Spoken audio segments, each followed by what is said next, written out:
All right, let's get settled in, grab your seats. We've got a lot of ground to cover today, and I want to start by just leveling with you. I've been on the tools and I've been running sites for over 20 years. I know exactly what it looks like out there. Schedules are tight, budgets are even tighter, and there is a constant, heavy push to just get the job done. But listen, none of that matters if your crew doesn't go home to their families at the end of the shift. That's what this masterclass is really all about. We're not here to just memorize a bunch of federal codes or sit through a boring lecture. We are here to figure out how to use these blueprints to keep our people alive. I want you to really think about a specific statistic for a second. 1 in 5. What's absolutely sobering about that number is what it actually represents. Out of all the private industries out there, manufacturing, agriculture, warehousing, construction accounts for nearly 1 in 5 of all fatal on-the-job injuries in the United States. We make up just a fraction of the total workforce, but we carry 20% of the fatalities. Falls, electrocutions, trench collapses.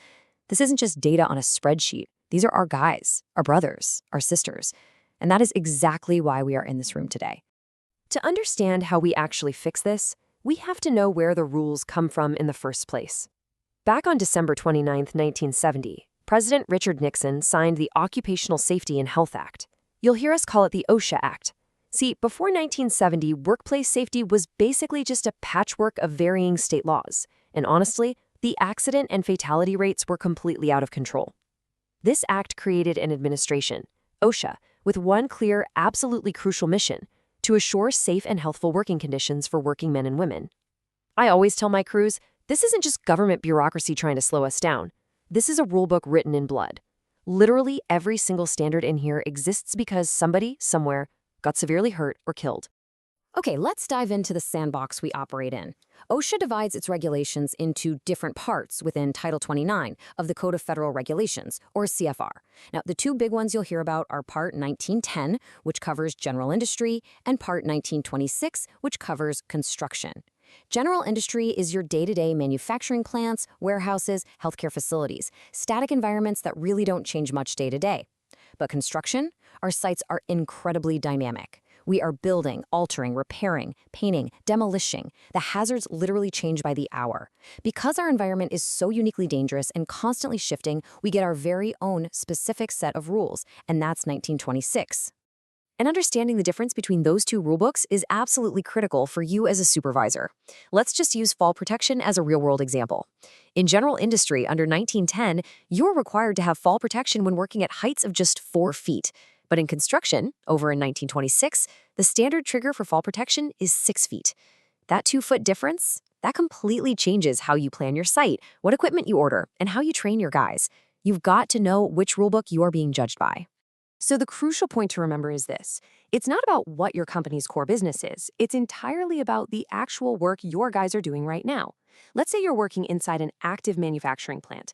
If your crew is replacing a conveyor motor in kind during routine downtime, that's maintenance. That falls under 1910. But the minute you fire up the saws and start cutting concrete to add new structural steel supports for that line, you just crossed over. That is now an alteration. That is construction work. Boom, you are instantly governed by 1926. The task dictates the standard. Let's move to the code itself and see how this all builds together. A lot of guys take one look at the OSHA manual and I swear their eyes just glaze right over. Don't let it intimidate you. Think of it exactly like reading a set of blueprints. Let's break down a specific citation, like 29 CFR 1926.152 little I, 2, little IV, big A. It looks like total alphabet soup, right? But it flows logically. 29 is the title for labor. CFR is the Code of Federal Regulations. 1926 is our part, construction. Then you get the section, point 152, which is flammable liquids. Then we drill down. Paragraph little I for tank storage, Arabic number 2 for outside tanks, little Roman numeral IV for venting, and finally capital A for the specific atmospheric venting rule. Once you learn how to read this map, you can find the answer to literally any hazard on your site in seconds. Now, here is a massive trap I see young supervisors fall into all the time when they read these codes. You have to pay attention to the exact words on the page. In OSHA speak, the word shall means it is absolutely mandatory. You have zero choice. If the book says atmospheric storage tanks shall be adequately vented, you do it, or you get cited. Simple as that. On the other hand, the word should means it's recommended, it's a best practice, sure, but it's not legally enforceable. When you are walking your site and assessing for compliance, circle the shalls. Those are the law. So how is this whole 1926 construction standard organized? It's broken down into what we call subparts. Think of these as the chapters in your safety manual. Subparts A through C cover the general rules, things like training, basic housekeeping, and employer responsibilities. Then, starting with Subpart D, we get into the specific specialized hazards.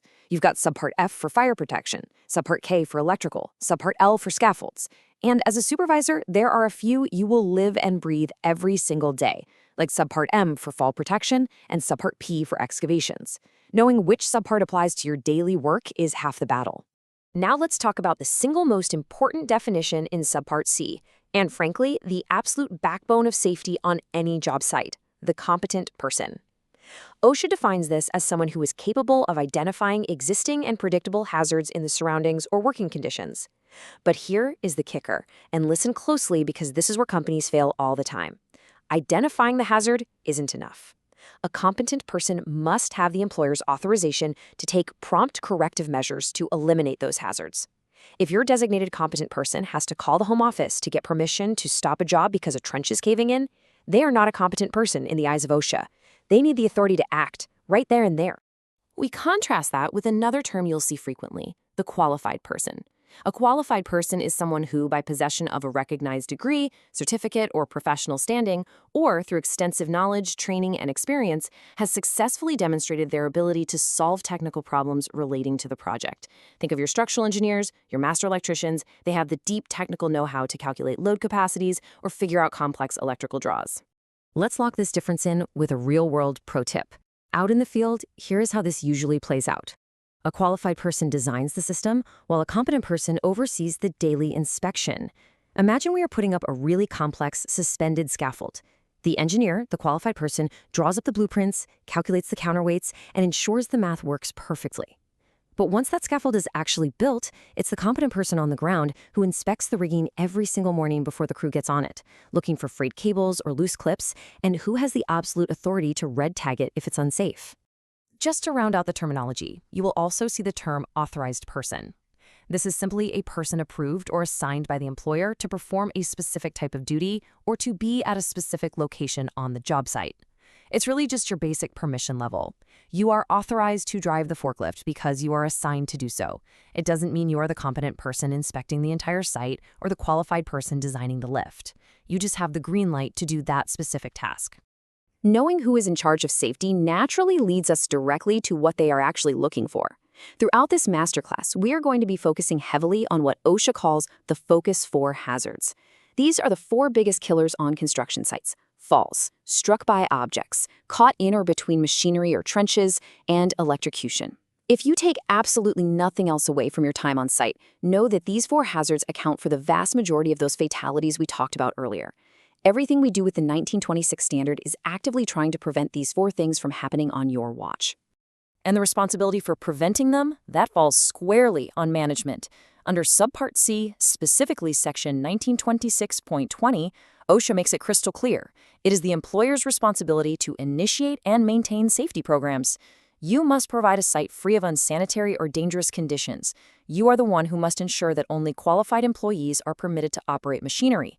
You can't just hand a guy a hard hat, point him toward a bulldozer, and hope for the best. As a supervisor, you are the employer's representative on the ground. This heavy responsibility rests right on your shoulders. So let's zoom out to the real-world takeaway here. Understanding these CFR blueprints, knowing the difference between competent and qualified, keeping a sharp eye out for the Focus 4, it's not about passing a test, and it's certainly not about just satisfying some government bureaucrat. It's about building a rock-solid safety culture from day one. When you implement these standards properly, you don't just reduce injuries. You actually boost your site's productivity because you aren't dealing with accidents, work stoppages, or terrible morale. And yes, you avoid those massive citations that can absolutely cripple a project's budget. Good safety is just good business. You set the culture, you enforce the daily rules, and you rely heavily on your competent persons. But what happens when the agency actually steps in to verify? Who enforces these federal rules when they show up unannounced at your gate? And more importantly, what are your workers' rights and your rights when they do? Let's get right into how OSHA authority works on the ground and exactly what happens during a site inspection. All right, let's keep this momentum going. Grab a quick sip of coffee if you need it, because we're diving right back in. We just wrapped our heads around the basic layout of those 1926 standards, right? But look, knowing the standards is really only half the battle. Now we need to look at the engine that drives those standards. We're getting into exactly where OSHA gets its teeth, how it flexes that authority on your job site, and what that actually means for you as a supervisor. So here's our blueprint for the rest of this session. We're going to cover OSHA's legal authority, run through essential worker safety rights, talk about whistleblower protection and retaliation, break down exactly how the OSHA inspection process works, and finally, we'll look at citations and those costly penalties. All right, first up on that list, OSHA's legal authority. Understanding the law behind these rules is honestly just as critical as strapping on your hard hat, because if you don't know the rules of the game, you really can't protect your crew, or your company for that matter. I always remind the crews I train that before 1970, job site safety was, well, it was a scattered mess. You could literally step across a state line and suddenly safety requirements completely changed, or maybe they didn't exist at all. The OSH Act of 1970 changed the game completely. It created a centralized federal mandate to assure safe and healthful working conditions for every single working man and woman. And there's a quote that brilliantly illustrates how broad this authority actually is. The OSH Act serves as a tripartite legal structure, functioning simultaneously as a public health law, an employment law, and an environmental law. Basically, OSH's jurisdiction isn't just a suggestion, guys. It covers private sector workplaces everywhere from Massachusetts all the way to Puerto Rico. If you have employees, you fall right under this umbrella. Moving right along to essential worker safety rights. Let's shift our focus to the guys and gals actually out there swinging the hammers and pouring the concrete. The law guarantees them very specific, undeniable rights, like the absolute right to a safe workplace and proper PPE. But here's a crucial pro tip for you as supervisors. A worker can legally refuse to work if they have a reasonable apprehension of death or serious injury, and no less drastic alternative exists. So if your guy up on a scaffold looks at a frayed harness and says, "Yeah, I'm not going up there," you need to stop, listen, and correct that hazard. You absolutely cannot force them into imminent danger. Think of these rights like you're briefing your crew at a Monday morning tailgate meeting. Your workers have the right to request an OSHA inspection. They have the right to speak privately with an inspector if one shows up on site. They can access medical and exposure records. They also must receive safety training in a language they actually understand, so handing an English manual to a primarily Spanish-speaking crew just doesn't cut it. And they have the right to review logs of work-related injuries. These rights are completely non-negotiable. Now, regarding that access to information, here is a massive supervisor note for you. Workers exposed to toxic substances like silica, lead, or harmful chemicals, they have the right to see their exposure data and medical records. And if they ask for it, employers must provide access to those records by the end of the next business day. Keep that one in your back pocket. Okay, let's talk about whistleblower protection and retaliation. I need everyone to listen up real closely here, because this is an area where even well-meaning supervisors can accidentally step on a massive legal landmine. We're talking about Section 11C of the OSHA Act. Consider this a remember this moment for your exams, and honestly, for your career. It makes it strictly illegal for employers to discharge or discriminate against workers who report injuries, file complaints, or participate in OSHA investigations. And here is the real kicker. The worker doesn't even need to be right about the hazard. They just need to have raised the concern in good faith. If they bring up a safety issue and you punish them for it, you've just bought yourself a federal retaliation investigation. And let me tell you, OSHA moves fast on these. If an alleged retaliatory act occurs against a worker on day 1, that employee has a strict 30-day deadline to file a complaint with OSHA. Once that's filed, OSHA has a 90-day window to evaluate the claim and determine action or find merit. They absolutely do not mess around with supervisors who try to silence safety concerns on the job. All right, that brings us to the OSHA inspection process. So picture this. It's a busy Tuesday morning. Concrete trucks are lined up down the block, and an OSHA-compliant safety and health officer, a CSHO, pulls up to your site completely unannounced. How did they choose your site? Well, OSHA prioritizes inspections based on a very specific list. Number 1 is imminent danger. That's situations where death or serious harm is likely to occur immediately. Number 2 priority, fatalities and catastrophes. Number 3, complaints from workers or referrals from other agencies. And finally, number 4, programmed inspections, which are basically targeted efforts in high-hazard industries like construction. Now, once that inspector steps foot on the dirt, the walkthrough process is pretty mechanical. Step 1 is their pre-inspection planning. Step 2 is the opening conference, where they sit down and explain exactly why they're there, followed by the walk-around to physically inspect the site. As a supervisor, you or a designated employer representative have the legal right to accompany the inspector during this walk-around. And step 3 is the closing conference, where they discuss everything they found. I want to drop a really important inspection insight right here regarding that walk-around. OSHA recently enacted what's known as the walk-around rule. This rule clarifies that employees can actually select representatives to accompany OSHA inspectors, and that representative can even be a third party with no direct workplace affiliation whatsoever. So as foremen and supervisors, you need to be prepared for third-party representatives to potentially join that walk. Which leads us to the part nobody likes: citations and costly penalties. Let's see how all this builds to the bottom line. When hazard recognition fails and an inspector finds violations, the financial consequences can literally shut a business down. You've got to know the difference between these two tags. A serious violation comes with a mandatory penalty because there's a high probability of death or physical harm. But a willful violation, that's a whole different beast. Willful means it was committed with intentional disregard or plain indifference to the law, meaning OSHA thinks you knew about the hazard, you know it was illegal, and you just didn't care to fix it. And here is exactly why it matters. Listen to these maximum OSHA penalties for 2024 and 2025. You're looking at up to $16,550 for a single serious or other than serious violation. A failure to abate, up to $16,550 per day. And for a willful or repeated violation, up to $165,514 per violation. Let me serve you a quick reality check from the field. Proactive safety compliance, fixing those guardrails, replacing the bad harnesses, taking the time to train your crew, that is always, always cheaper than an OSHA citation. Now, let me share a little piece of good news. OSHA isn't just out here to bankrupt companies. Their primary goal is deterrence and compliance. Because of that, area directors can apply penalty adjustment factors. They look at the gravity of the violation first, that's the primary consideration, but they can give massive discounts, up to a 70% reduction for employer size, up to a 25% reduction for good faith efforts, which usually means you have a strong written safety and health management system, and they can reduce or increase the fine by 10 to 20% based on your inspection history. But let me bring you right back to reality for a second. There are absolutely no good faith penalty reductions allowed for high-gravity, serious, willful, repeated, or failure to abate violations. If you ignore a hazard and catch a willful violation, all of those good faith discounts go right out the window. And I really want to hammer home this specific number again: $16,550. That isn't just a one-time fine. That is the potential daily cost for failing to fix a hazard after your specified abatement date has passed. Every single day you let it slide, that cash register rings. So I want to leave you with this question, and I want you to honestly evaluate your own job sites right now.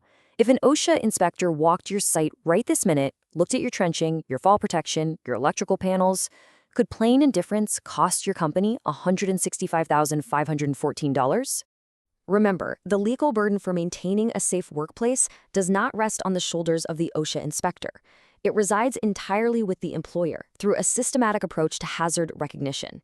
It's your job to build that system. So, now that we know the authority, the rights, and the heavy penalties hanging over our heads, we need to talk about exactly how employers must operationalize that legal burden on a daily basis.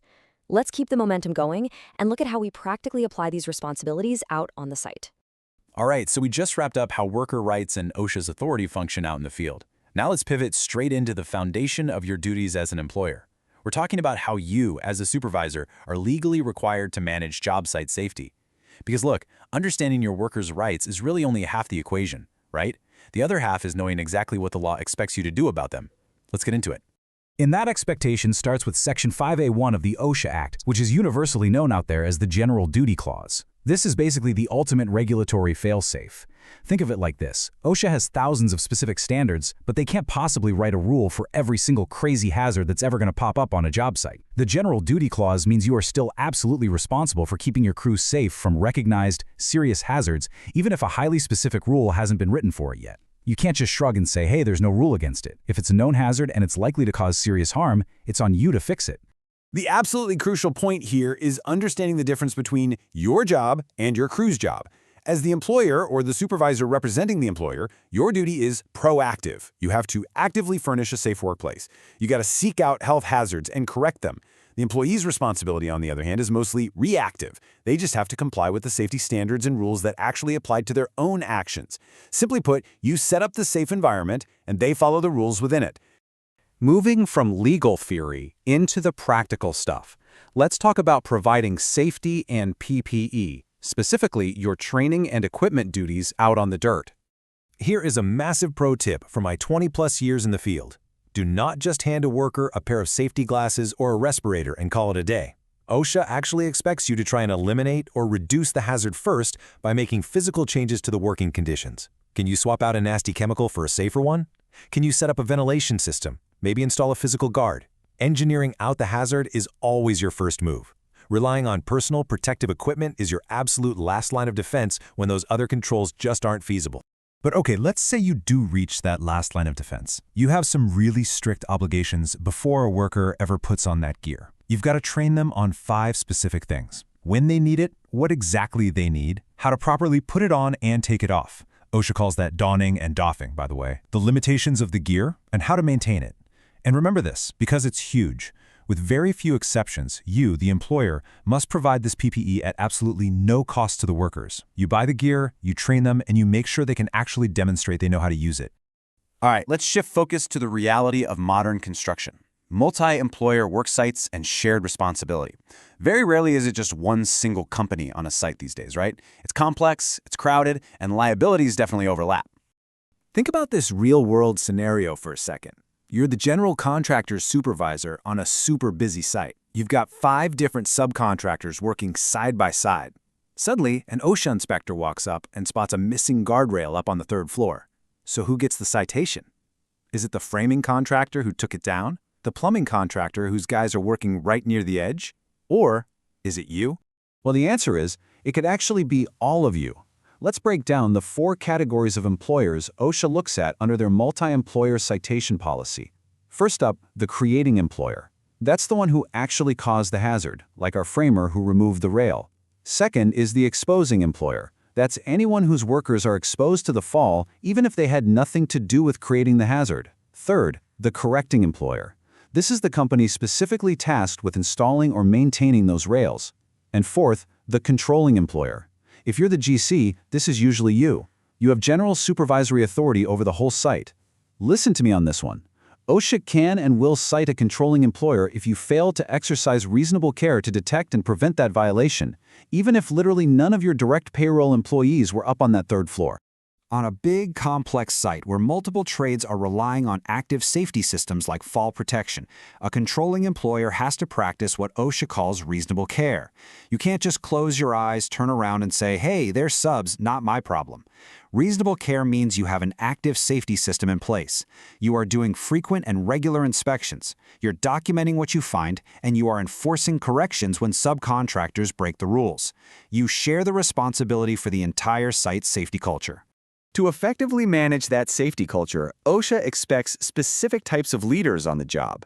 Let's get into supervision, specifically the difference between competent and qualified persons. Here is a huge exam tip, so lock this in. You are going to hear the terms competent person and qualified person constantly in this industry. They are not the same thing. A competent person is someone capable of identifying existing and predictable hazards. But here is the real kicker. They must have the authorization from the employer to take prompt corrective measures, meaning they have the actual power to stop work and fix the problem immediately. A qualified person, on the other hand, is someone with a recognized degree, certificate, or extensive technical experience who has proven their ability to solve technical problems. So, the engineer who designs a complex custom scaffold, that's your qualified person. The foreman on site who inspects it every morning and has the authority to pull guys off it if it looks sketchy, that is your competent person. Moving on from field operations, we need to talk about administrative duties, specifically record keeping and reporting. Nobody loves paperwork, I get it, but OSHA's Part 1904 record-keeping system is exactly how the agency tracks safety trends and decides who to inspect.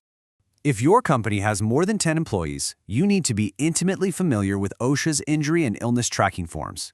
The OSHA 300 log is your running list of recordable injuries throughout the year. The 301 is the detailed incident report you're going to fill out for each individual case.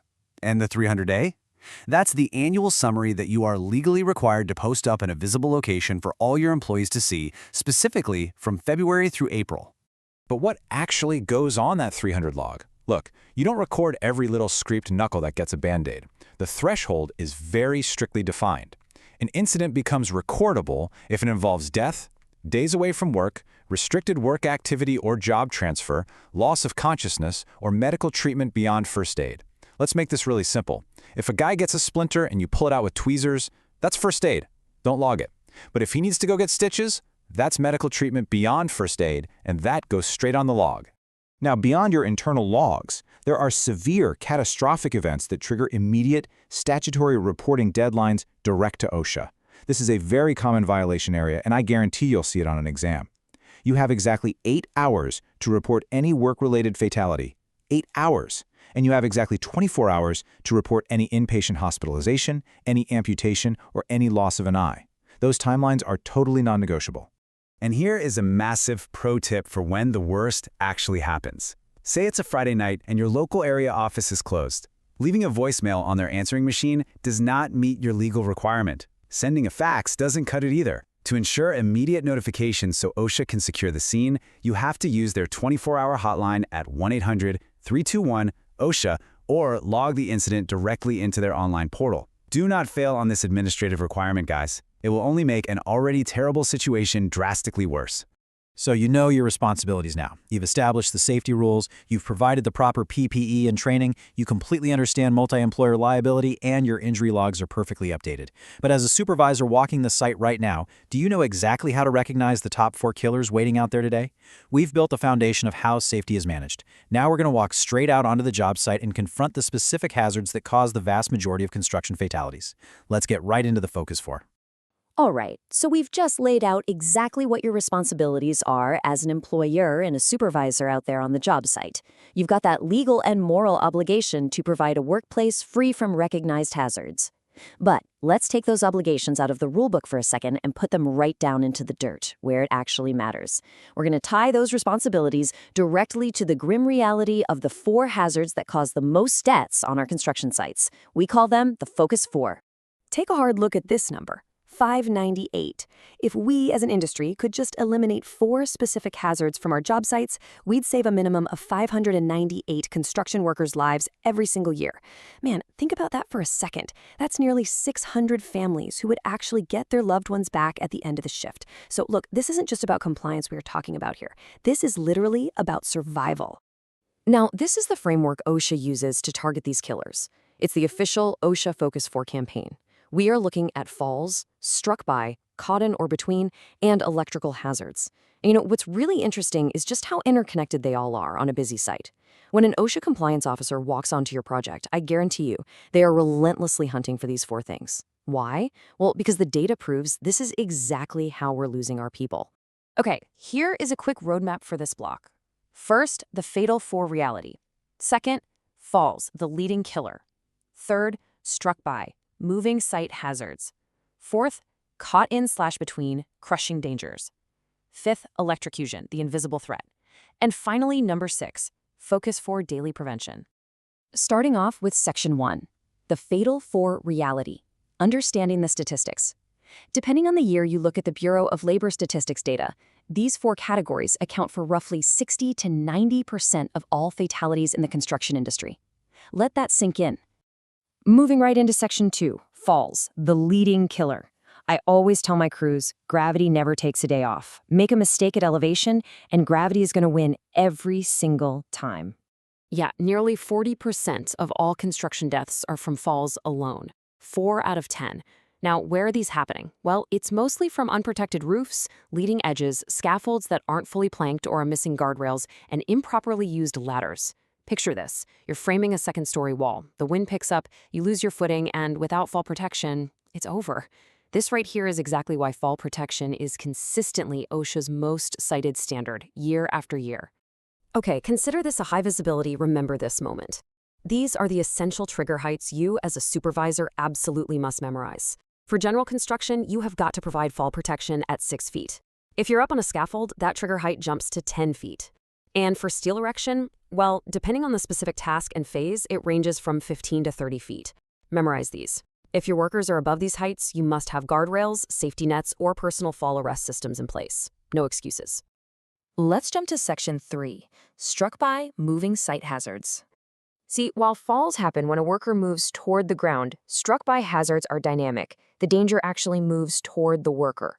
OSHA breaks struck by down into 4 distinct categories. First up, flying objects. Think about a pneumatic nailer misfiring or a grinder wheel shattering. Second is falling objects, like, say, a heavy wrench dropped from a scaffold 3 stories up. Third, swinging objects. That's the counterweight of an excavator or a crane load suddenly shifting in the wind. And finally, rolling objects. The most tragic example here is a spotter or a laborer getting crushed by a backing dump truck just because the driver couldn't see them. You've got to manage the kinetic energy and movement on your site. Let me share a veteran tip with you regarding a very common and completely deadly violation: failing to barricade the swing radius of a crane or an excavator. Workers get complacent, right? They walk right into the machine's blind spot to grab a tool, the operator rotates, and boom, the worker is struck by the counterweight. Always, always establish and maintain that physical barricade so absolutely no one can unknowingly walk into the line of fire. All right, Section 4, Caught in or Between, Crushing Dangers. While struck by is an impact, caught in is about the sudden, inescapable reality of being pinned or compressed. Think about a trench you might dig for a sewer tie-in. Let me ask you this. How much do you think a single cubic yard of dirt actually weighs? The answer is roughly 3,000 pounds, literally the weight of a mid-size car. When a trench caves in, guys, it doesn't give you a warning. It happens in a fraction of a second. And you aren't just buried. The immense weight of that soil compresses your chest so heavily that you physically cannot draw a breath. This is exactly why unprotected trench cave-ins are almost always fatal. It's an early grave if you don't respect it. So the absolute crucial point is how we stop it. I teach the 3 S's of trenching. For any trench that is 5 feet or deeper, you must use one of these protective systems. Number 1, slope the walls back to a safe angle based on the soil type. Number 2, shore the walls with aluminum hydraulic supports to prevent the dirt from moving. Or number 3, shield the workers by using a trench box. And remember, every single excavation must be inspected daily by a designated competent person before anyone even thinks about stepping foot in that hole. Moving on to Section 5, Electrocution, the Invisible Threat. Electricity is the silent killer on the job site, and it rarely gives second chances. We typically see this hazard manifest in 2 very different ways on site. On one hand, you have overhead power lines. This is massive, instant lethality. A crane cable drifts into a line, or a worker lifts an aluminum extension ladder into a hot wire, and it's just over. On the other hand, we have temporary power. This is the creeping, everyday danger. A frayed extension cord dragging through a puddle, missing ground prongs on power tools, or bypassing a tripped GFCI. Both of these scenarios kill, but they require an entirely different supervisory focus to prevent. If you remember one number regarding overhead power lines today, make it this one, 10. You absolutely must maintain a strict 10-foot minimum clearance distance from energized overhead power lines operating up to 50 kilovolts. 10 feet. If your boom lift, your crane, or your scaffolding is going to be closer than that, you have to get the utility company out there to de-energize the lines or put up physical insulated barriers. Do not eyeball this out in the field.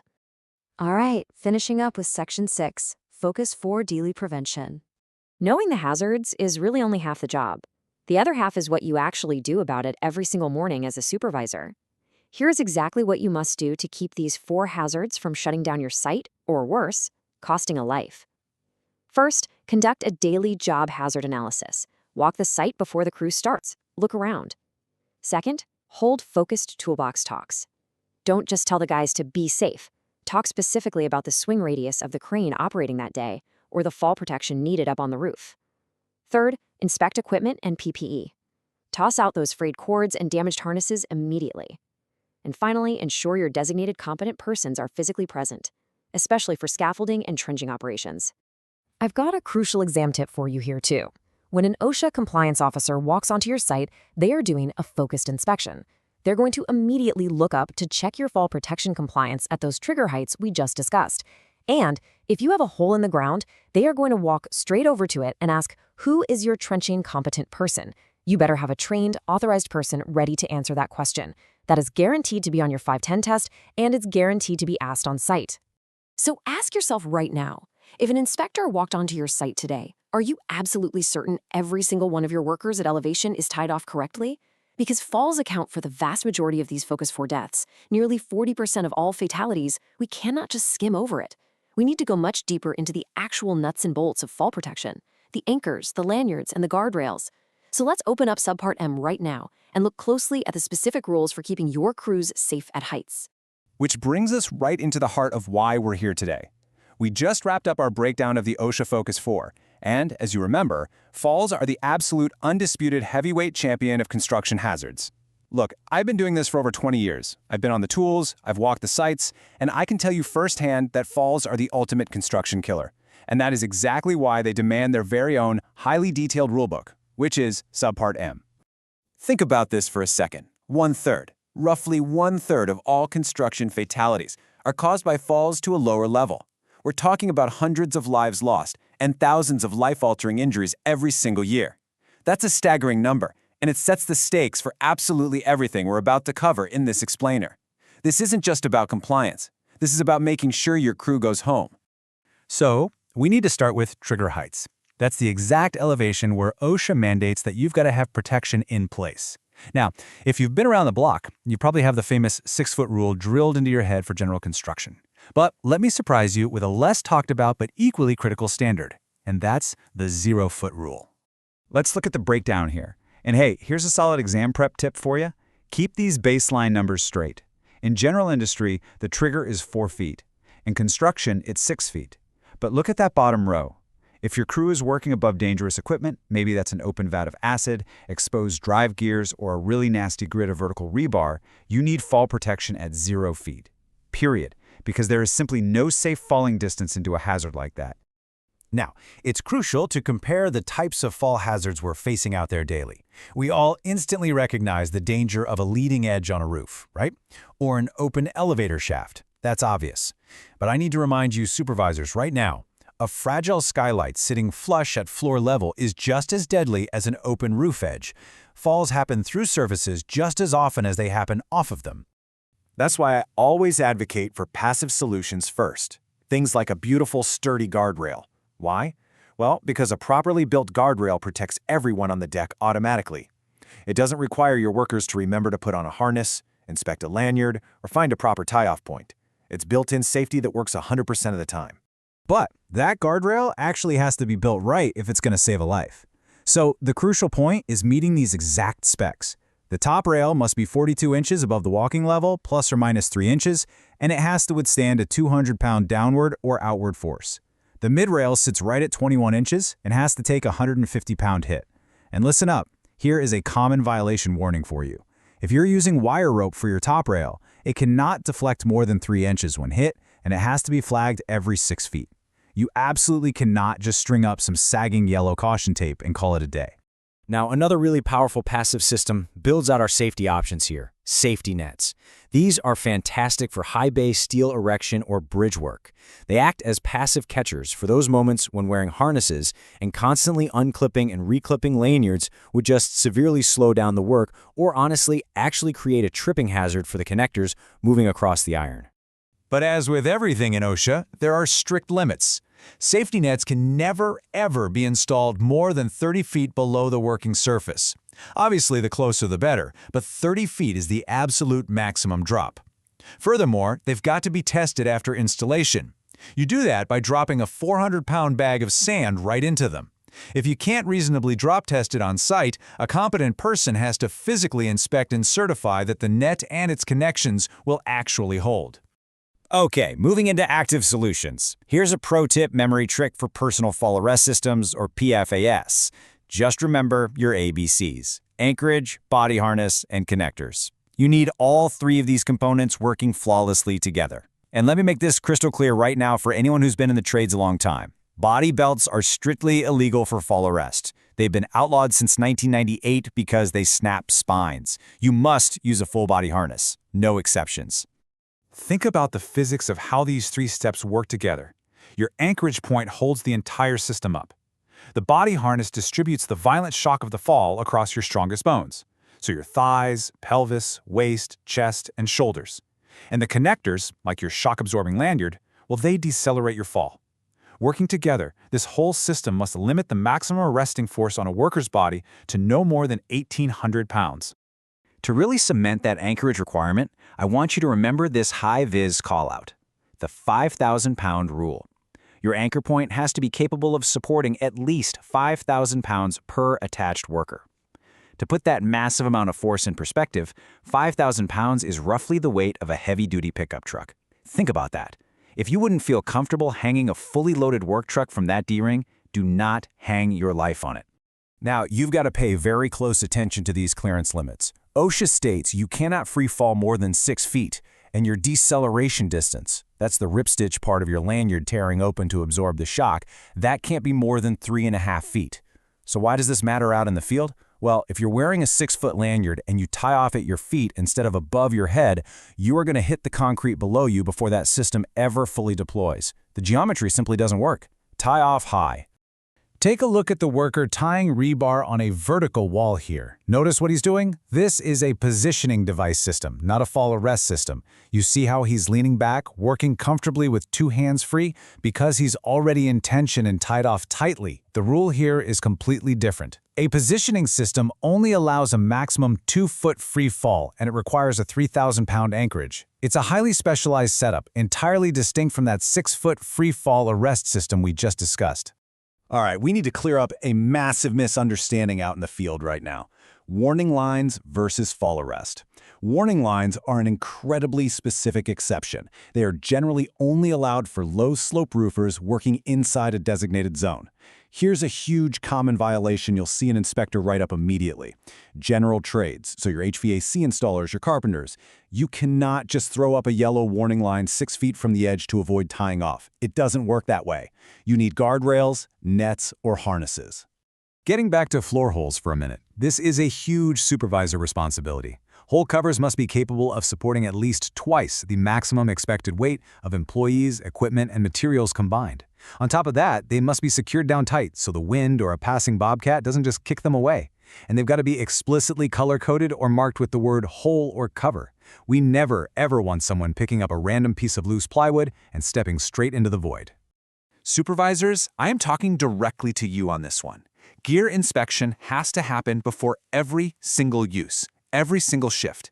You are looking for cuts in the webbing, welding burns, pulled stitches, or even just UV degradation that makes the material brittle over time. And here's the golden rule. If any piece of fall protection equipment is ever subjected to an impact load, meaning someone actually fell in it, it is pulled out of service and destroyed instantly. No exceptions, no second chances. Cut it up and throw it away. So let's say you've done everything right. Your guy tied off perfectly, they fall, the system catches them, and they're just hanging there safely. Now I have a very serious question for you. Do you have a prompt rescue plan? Hanging motionless in a harness cuts off blood flow from the legs, leading to deadly suspension trauma. You don't have hours to figure out how to get a boom lift over there, you have minutes. You must have a solid, actionable plan to get a suspended worker down quickly. So, what's the ultimate takeaway here? The primary goal of Subpart M isn't just to catch falling workers after things go wrong. It's to eliminate the fall hazard completely through engineering and pre-planning. We want to use covers, sturdy guardrails, and smart design early in the project so that every single worker walks off the site the exact same way they walked on. That's the standard we hold, and that's what makes a good site a great one.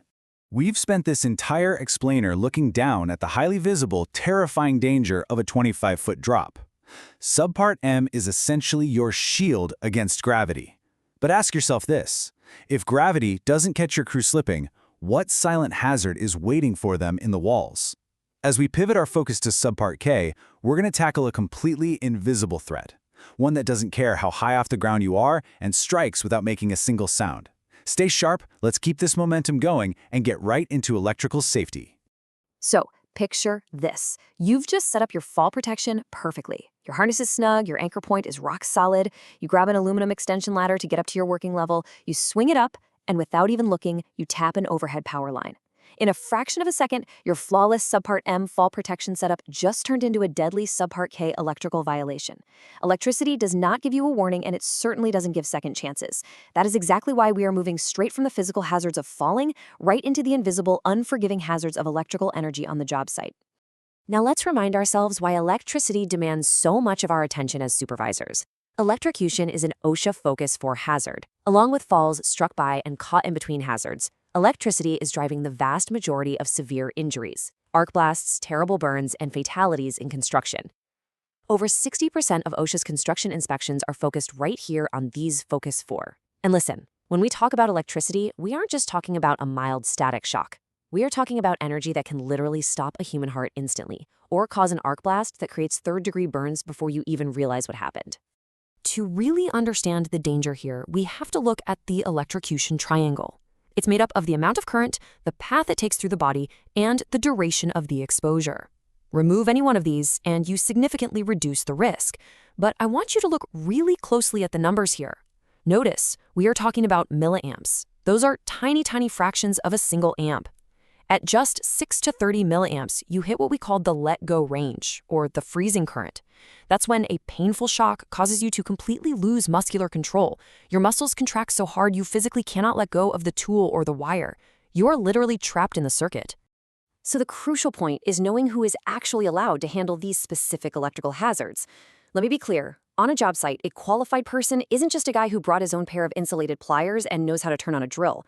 Under OSHA and NFPA 70E, a qualified person is someone who has recognized training, demonstrated skills, and the specific knowledge to construct and operate electrical equipment safely.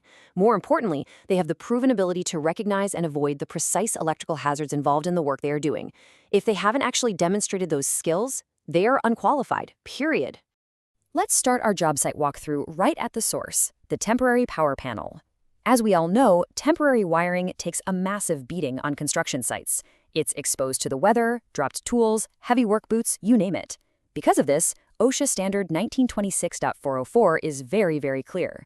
All 120-volt, single-phase, 15 and 20 ampere temporary receptacle outlets that are not part of the permanent wiring must have ground fault protection to protect your personnel. There are absolutely no exceptions to this. Now, there are basically two ways you can achieve this protection. You can use GFCIs, which are ground fault circuit interrupters, or an AGCIP, which is an Assured Equipment Grounding Conductor program. As a supervisor, I'll tell you right now, GFCIs are your best friend. They offer reliable, fast-acting, real-time protection. If a GFCI detects a leakage of just 4 to 6 milliamps, it trips and shuts off the power instantly, potentially saving a life. The AGCIP, on the other hand, is an administrative alternative. It's, frankly, an inferior level of protection because it relies on manual compliance and testing after the fact. It cannot prevent a shock in real time. But if your contractor absolutely insists on using an AEGCP instead of GFCIs, you as the supervisor take on a massive responsibility. You must have a written description of the program right there on site. You have to designate a competent person to run it. They have to do daily visual inspections of all cords and equipment, and they must perform documented continuity testing before the equipment is first used, anytime it's repaired, if you even suspect it's damaged, and at minimum every 3 months. Guys, that is a ton of paperwork, a lot of room for human error, and frankly, a massive headache you just don't need. When your competent person is running that AEGCP, they are going to be using specific testing devices to check every single receptacle and plug. They're testing for electrical continuity, making sure the equipment grounding conductor is unbroken. They are also testing terminal connections to ensure there is no reverse polarity. Reverse polarity is a deadly, incredibly common mistake where the hot and neutral wires get swapped. When that happens, the entire metal shell of a power tool can become fully energized.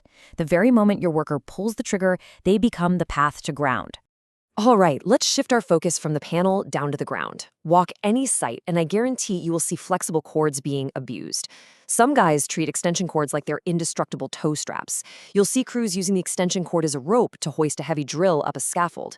Or you'll see cords pinched in doorways, driven over by forklifts, or run directly through sharp holes in metal decking without any bushings or protection at all. That normal everyday wear and tear strips away the insulation, exposes the bare wires, and literally sets a trap for the very next person who picks it up. You absolutely need to enforce strict field rules for your crews when it comes to cords. First off, only use 3-wire extension cords that are factory assembled. Check the outer jacket. It has to be marked with a designation code for hard or extra hard usage, like types S, ST, SO, or SJ. Always ensure your cords have proper strain relief at the ends so the inner wires don't pull out of the terminals. Teach your crews to unplug by pulling the actual plug itself, never by yanking the cord. And absolutely never let anyone cobble together a homemade extension cord out of flat Romex wire on your site. Just don't allow it. Okay, let's shift our job site walkthrough from the ground up to the sky. Look up for a second. What are your cranes, your aerial lifts, and your scaffold crews operating near?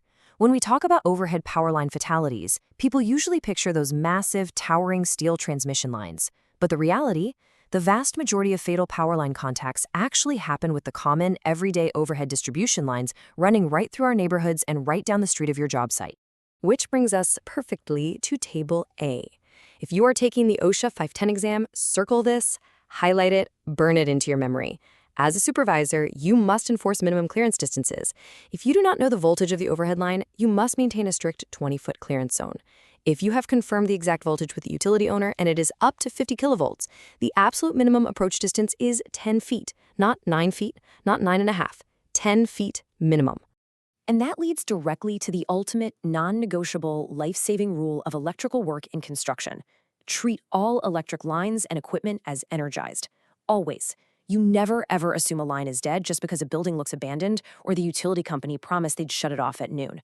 Unless it has been explicitly de-energized, tested, and visibly grounded at your work site by a qualified person, you treat it as live. Assumptions about power lines kill construction workers every single year. Now, if your equipment could potentially get closer than that 20-foot mark, you have to implement strict encroachment prevention measures.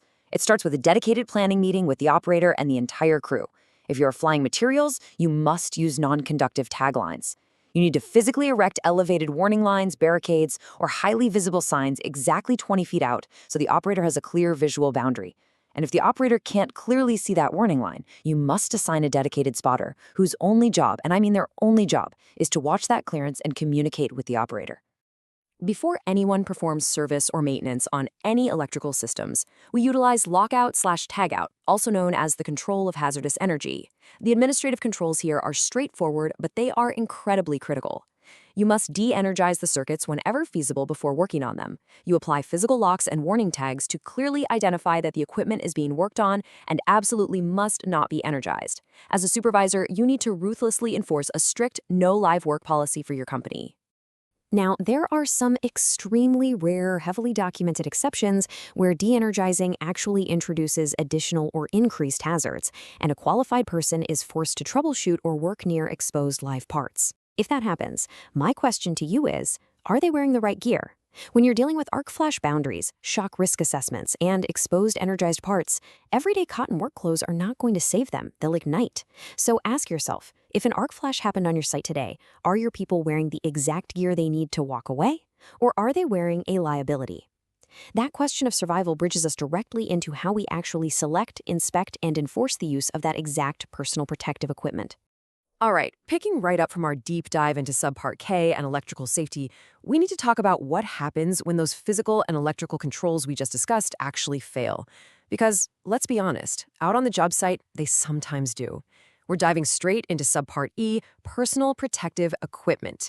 Now, I want you to think of PPE as your absolute final safety net.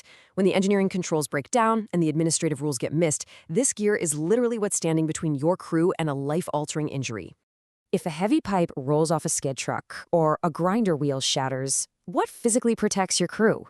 It's their gear. But as supervisors, I need you to remember one absolutely critical fact.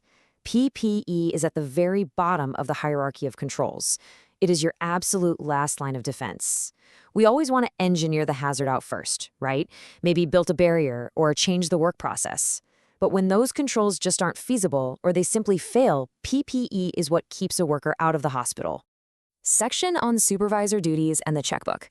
Before we start inspecting hard hats and boots, we have to talk about employer responsibilities. As a supervisor, your duties start long before anyone even puts on a pair of gloves. Your very first step is conducting a thorough hazard assessment of the site to figure out exactly what you're up against. And your second step? Well, it's opening the checkbook. According to OSHA's payment rules, employers must provide the vast majority of required PPE at absolute zero cost to the employee. I'm talking about your hard hats, specialized goggles, rubber boots with steel toes for pouring concrete, metatarsal guards, and fall protection harnesses. And hey, notice that when this gear gets damaged or worn out from everyday job site use, the company has to pay for the replacement gear too. You really need to know these rules so you can manage your project budgets correctly. Now let's clear up the most common argument I hear on construction sites across the country regarding who actually pays for what. The rule of thumb is simply this: if it's specialty gear required by an OSHA standard, like a chemical-resistant suit, a welding shield, or high-vis Class 2 or 3 vests required around heavy equipment, the employer pays. But if it's everyday, non-specialty gear that a worker can just wear off the job, like standard steel-toe boots, an ordinary winter coat, or standard rain gear, the employee is generally responsible for paying for that themselves. Keep this rule in your back pocket. It'll save you a lot of headaches in the trailer. Starting at the top with head protection. Let's begin our top-down anatomy arc of Subpart E by focusing on the most critical asset on the entire job site, your worker's head. Everything from a falling wrench to an exposed wire is a threat up there, and picking the right head protection is completely non-negotiable. You've essentially got two main types of impact protection to choose from. A Type 1 helmet is your traditional hard hat. It's designed to reduce the force of a vertical impact, something dropping straight down on the top of the head. But if your hazard assessment shows a risk of a swinging crane load or maybe a worker bumping into steel scaffolding, you've got to upgrade them to a Type 2 helmet. Type 2 protects against both top and lateral or side impacts. The modern Type 2 safety helmet, just like the ones modeled by OSHA for their own staff, is really where the whole industry is heading. Notice the chin strap on these. If you have a roofer who slips or a laborer working in a really awkward position under a deck, a traditional hard hat is going to fall right off before the worker even hits the ground. That chin strap ensures the protection stays exactly where it needs to be during a fall. It's a real game changer. Now, let's tie this directly back to our Subpart K electrical module. Did you know hard hats have electrical classes too? Class E is for high voltage, tested all the way up to 20,000 volts. Class G is your general construction hat, good for up to 2,200 volts. But those Class C hats at the bottom, they are conductive, zero electrical protection whatsoever.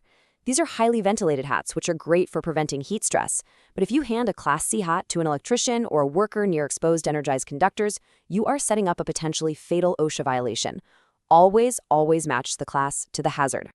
Next up, the eyes and face.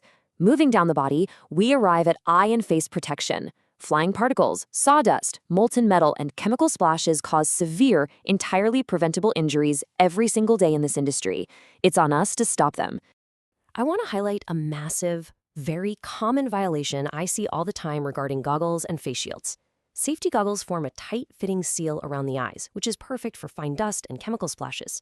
A face shield protects the wider face from large flying debris. But here's the absolutely crucial point. Face shields are secondary protection. A face shield alone will not adequately protect against high-impact hazards. So, if your crew member is about to start cutting rebar with a grinder, they must have safety glasses or goggles worn underneath that face shield. If they don't, it's a huge violation, and even worse, it's a severe hazard. Moving on to hands, feet, and hearing. Let's continue our progression down the worker's body to cover the extremities as well as auditory hazards.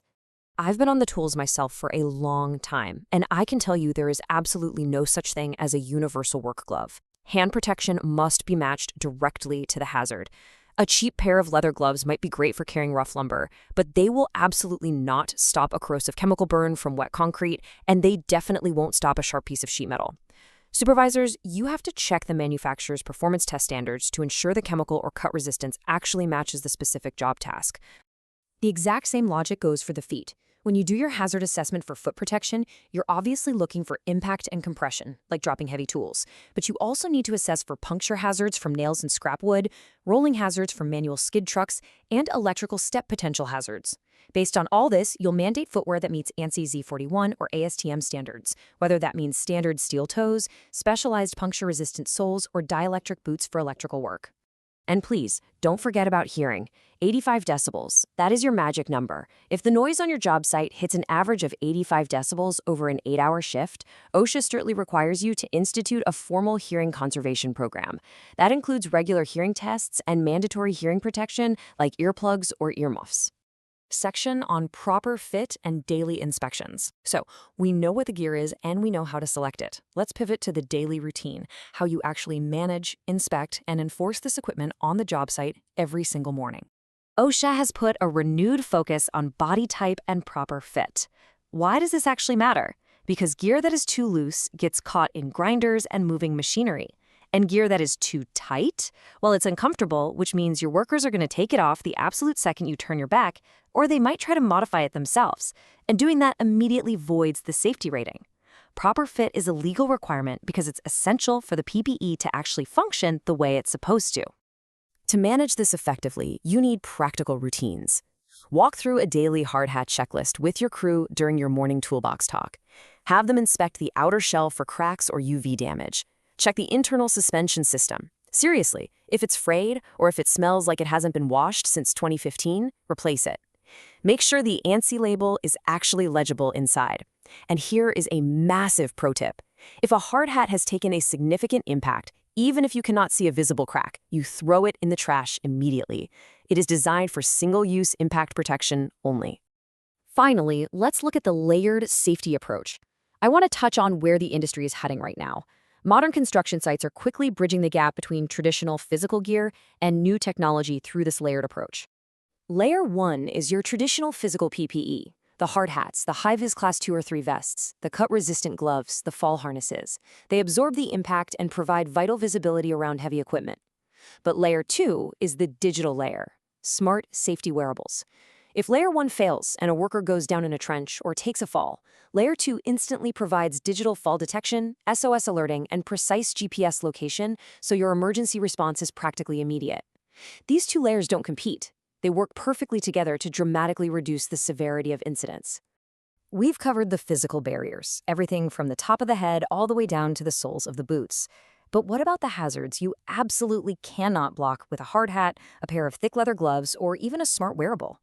What happens when the hazard is invisible, hanging in the air, right in the breathing zone of your crew? Let's dive straight into how we protect against the microscopic threats on the job site. All right, so we just locked down your personal protective equipment. You've got the hard hats, the safety glasses, the fall harnesses. But here is the hard truth I've learned after 2 decades on the tools. While that PPE is your absolute last line of defense, we now need to tackle the hazards on your job site that you often can't even see coming. We're moving from the hazards that break bones to the hazards that break down your body over time. Let's dive right into health hazards and hazard communication. Look, to really grasp this, we need to contrast a safety hazard with a health hazard. A safety hazard, that's immediate. It's a falling brick, a trench collapse, an exposed live wire. The damage happens right then and there. A health hazard, on the other hand, is a slow burn. It's inhaling silica dust from concrete cutting or absorbing lead into your bloodstream. These hazards have what we call a long latency period. They slowly cause irreversible damage, like lung cancer or organ failure years or even decades down the line. As supervisors, this is the tricky part of the job.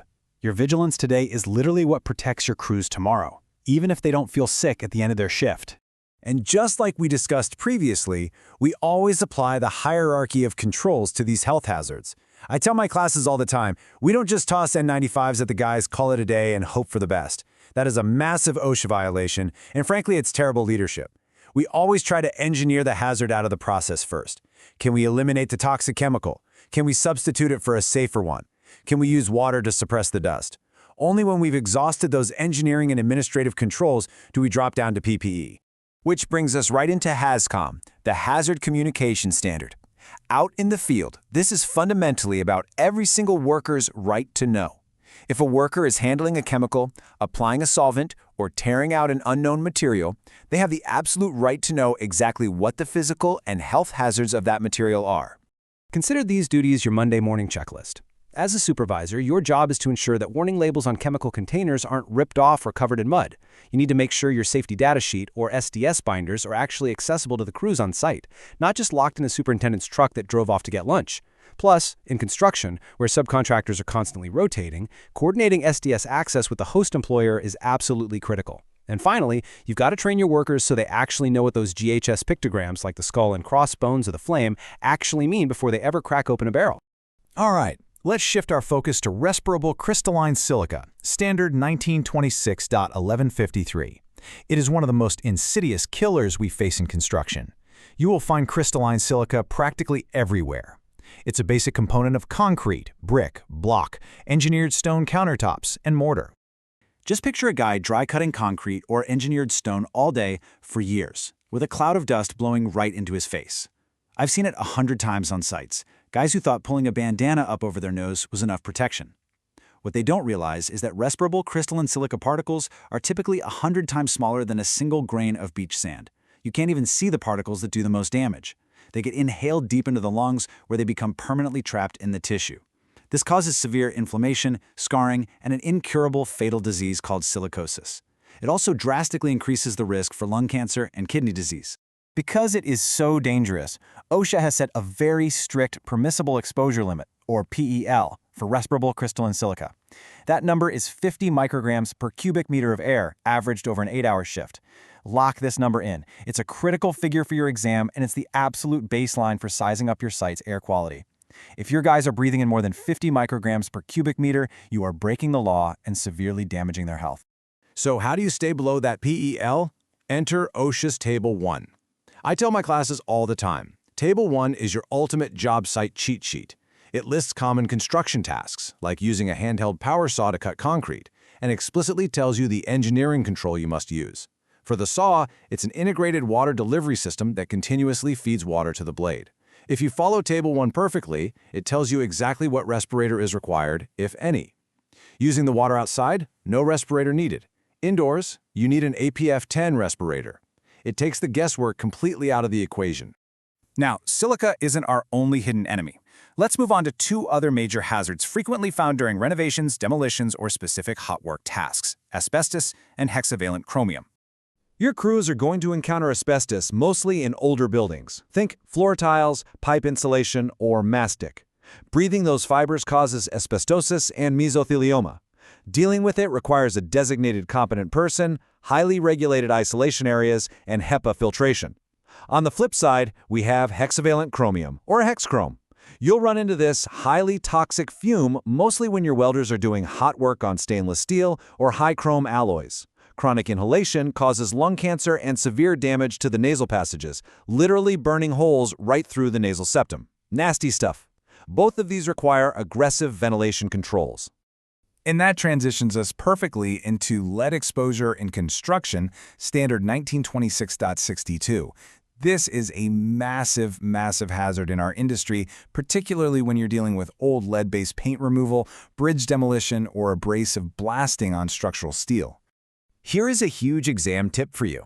Lead has the exact same permissible exposure limit as silica, 50 micrograms per cubic meter, as an 8-hour time-weighted average. Easy to remember, right? But OSHA also establishes an action level for lead at 30 micrograms per cubic meter. When exposures hit that 30 microgram action level, it triggers a whole host of mandatory compliance activities for you as the employer, most notably exposure monitoring and medical surveillance. Now, how does lead actually get into your workers' bodies? You need to explain the exposure routes clearly to your teams. The obvious route is inhalation, breathing in airborne lead dust or welding fumes.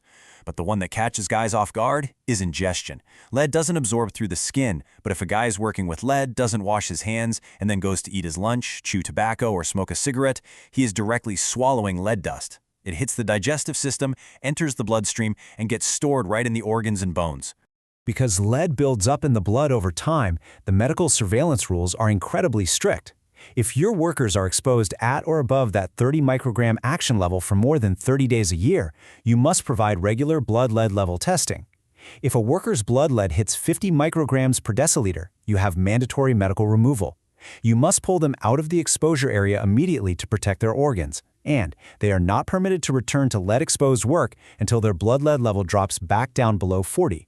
So I have to pause here and directly challenge you as a supervisor. When you've done everything you can, when the engineering controls like continuous water feeds and HEPA vacuums just aren't enough to drop the air quality below that PEL, are you actually providing the correct respiratory protection? Let's look at the options.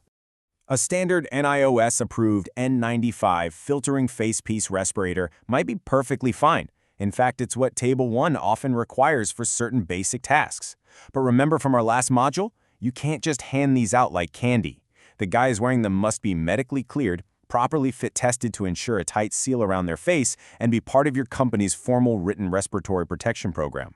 Now, if air sampling shows that your exposures are climbing to more than 10 times the PEL, an N95 is no longer protective enough. You have to upgrade your crew to an elastomeric half mask or a full face piece respirator to get that tighter seal. This provides a much better defense against the face and can handle significantly higher concentrations of silica, lead, or hexchrome.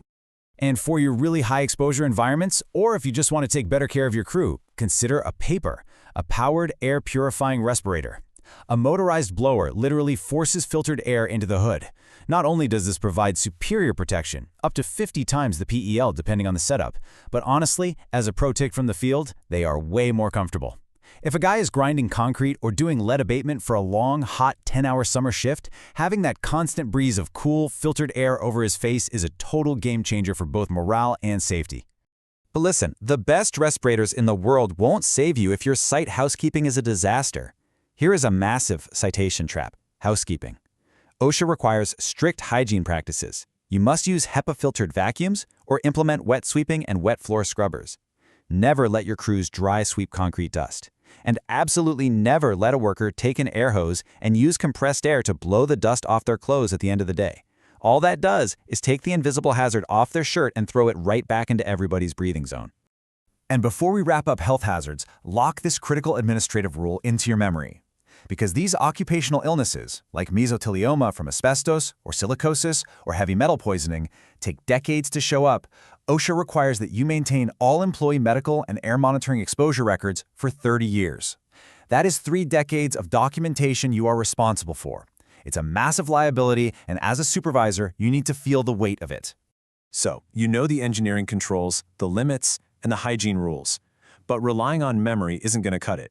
If OSHA walked onto your site today and asked for proof that you aren't slowly poisoning your crew, could you hand over the documentation, or would you be hit with a 6-figure citation? A safe site doesn't just happen by accident, it happens by design.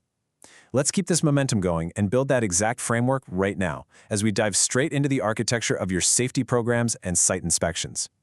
All right, so picking up right from our focus on health hazards and respiratory protection, we are getting straight into how we actively manage those risks on the ground every single day. We know the hazards by now, and we know the controls, but how do you actually orchestrate all of that across a totally chaotic job site with 50 different things happening at once? Well, that is where your site safety and health program comes into play. Listen, this isn't just a stack of paperwork in the trailer. It is the operational heartbeat of your site. I want you to put yourself in this scenario. You just took over as the new site superintendent. You walk out onto the dirt for the first time, and you realize the safety program is practically non-existent. What is your very first move? Think about it, because what you do in those first 5 minutes on that site sets the tone for your entire build. If you don't establish the ground rules immediately, I guarantee you will be playing catch-up for the next 2 years. So let's crack open the playbook. OSHA lays out these 7 core elements to move us away from a reactive find-and-fix mentality towards a truly proactive safety culture. Because if you're only fixing hazards after an OSHA inspector points them out, or worse, after one of your guys gets hurt, you are failing as a leader. We've got to build a system that identifies and mitigates risks before the incident ever happens. Let's break these elements down. It all starts at the top. As supervisors, your leadership is the foundation. Management leadership means safety is explicitly equal to production and profit. No exceptions. If you aren't backing it up by providing the time, the training, and the actual hard dollars for resources, this whole blueprint falls apart. You can't just preach about safety at a monthly all-hands meeting. You have to put your money and your schedule where your mouth is every single day. Read that quote right there. That is the exact mindset you need to establish on day one, with a clear written policy that every single worker understands. But hey, a written policy is absolutely useless if you don't lead by example. Think about it. If you, as the super, walk past an unprotected trench just to go check on schedule progress, you have just communicated to your entire crew that the written policy doesn't actually matter. You have got to empower your workers. The folks on the front lines, the ones with the tools in their hands every day, are often the most qualified to spot a near miss before it becomes a tragedy. Worker participation is non-negotiable here. You need to foster an environment where a first-year apprentice feels just as comfortable bringing up a safety concern as your most seasoned foreman does. Now, it blows my mind, but look at the data. Despite everything we know, fall protection remains the #1 OSHA citation, and it has for 15 straight years. 15 years! This is exactly why our daily site huddles and our hazard identification walks are so critical. We start getting complacent with the hazards we see every single day, and that is exactly when they bite us. Remember this, you simply cannot run a safe job site sitting inside an air-conditioned trailer. Daily and weekly inspections are how we spot and fix those Focus 4 hazards in real time. You've got to designate a competent person to run frequent, rigorous inspections, specifically hunting down those big killers we talked about earlier: unguarded edges, electrical hazards, bad scaffolding. And when you find them, you fix them on the spot. So the crucial takeaway here is that when you're walking the site, you're not just looking up and checking for missing guardrails. You are verifying that the PPE and respiratory controls we just covered are actually being used right. Are the welders wearing the correct face shields? Is that Silica dust control water system we talked about actually turned on and functioning? You have to tie everything together in your daily audits. Here is a real pro tip from the field for education and training. Do not just stand there reading from some dusty binder that hasn't been updated since 1998. Get your experienced hands to demonstrate hazard recognition and safe work practices right there in the morning huddle. Make your toolbox talks peer-to-peer and heavily site-specific. If you are flying steel today, talk about the crane rigging. Make it relevant to the work happening right now. Now, let's talk about evaluating your program. Average supervisors wait for lagging indicators, stuff like injuries and workers' comp costs, to happen. That is literally like driving a truck down the highway while only staring in the rearview mirror. Outstanding supervisors, on the other hand, track leading indicators to prevent those accidents. Track how many hazards were identified and fixed, or track safety suggestions from the crew. Trust me, if your leading indicators go up, your lagging indicators will absolutely go down. Keep your record-keeping dialed in tight. Listen up, because here is a massive exam tip and a serious reality check for the field. If compliance officers show up at your gate, they expect those OSHA 300 logs fast. By rule, employers must provide injury and illness records within 4 business hours of a request. And let me tell you, they won't sit in your trailer drinking coffee for 4 hours waiting. They will hit the site immediately to start the walkaround. So what actually makes an inspector pull up to your site in the first place? Besides their programmed visits based on industry injury data, OSHA strictly prioritizes unprogrammed events. If someone calls in an imminent danger report, they are dropping everything to visit you. Right after that, it's fatalities or catastrophes where 3 or more workers are hospitalized, followed closely by employee complaints and referrals from other agencies. When that compliance officer does arrive, don't panic. This is the standard operating procedure they will follow straight from their field operations manual. Knowing the sequence keeps you calm and in control. They do their prep and history review before they even show up. Then you'll have an opening conference, followed by the actual site walkaround, and it all ends with a closing conference to discuss what they found. During that walkaround, the inspector is going to conduct private employee interviews. Your job as a supervisor is to ensure your crew knows they can speak freely without any fear of reprisal. Supervisor responsibility: never ever retaliate. It's against the law, and honestly, if your safety culture is actually strong, you shouldn't be afraid of what your workers are going to say to an inspector anyway. Look at a complex multi-employer site like this one.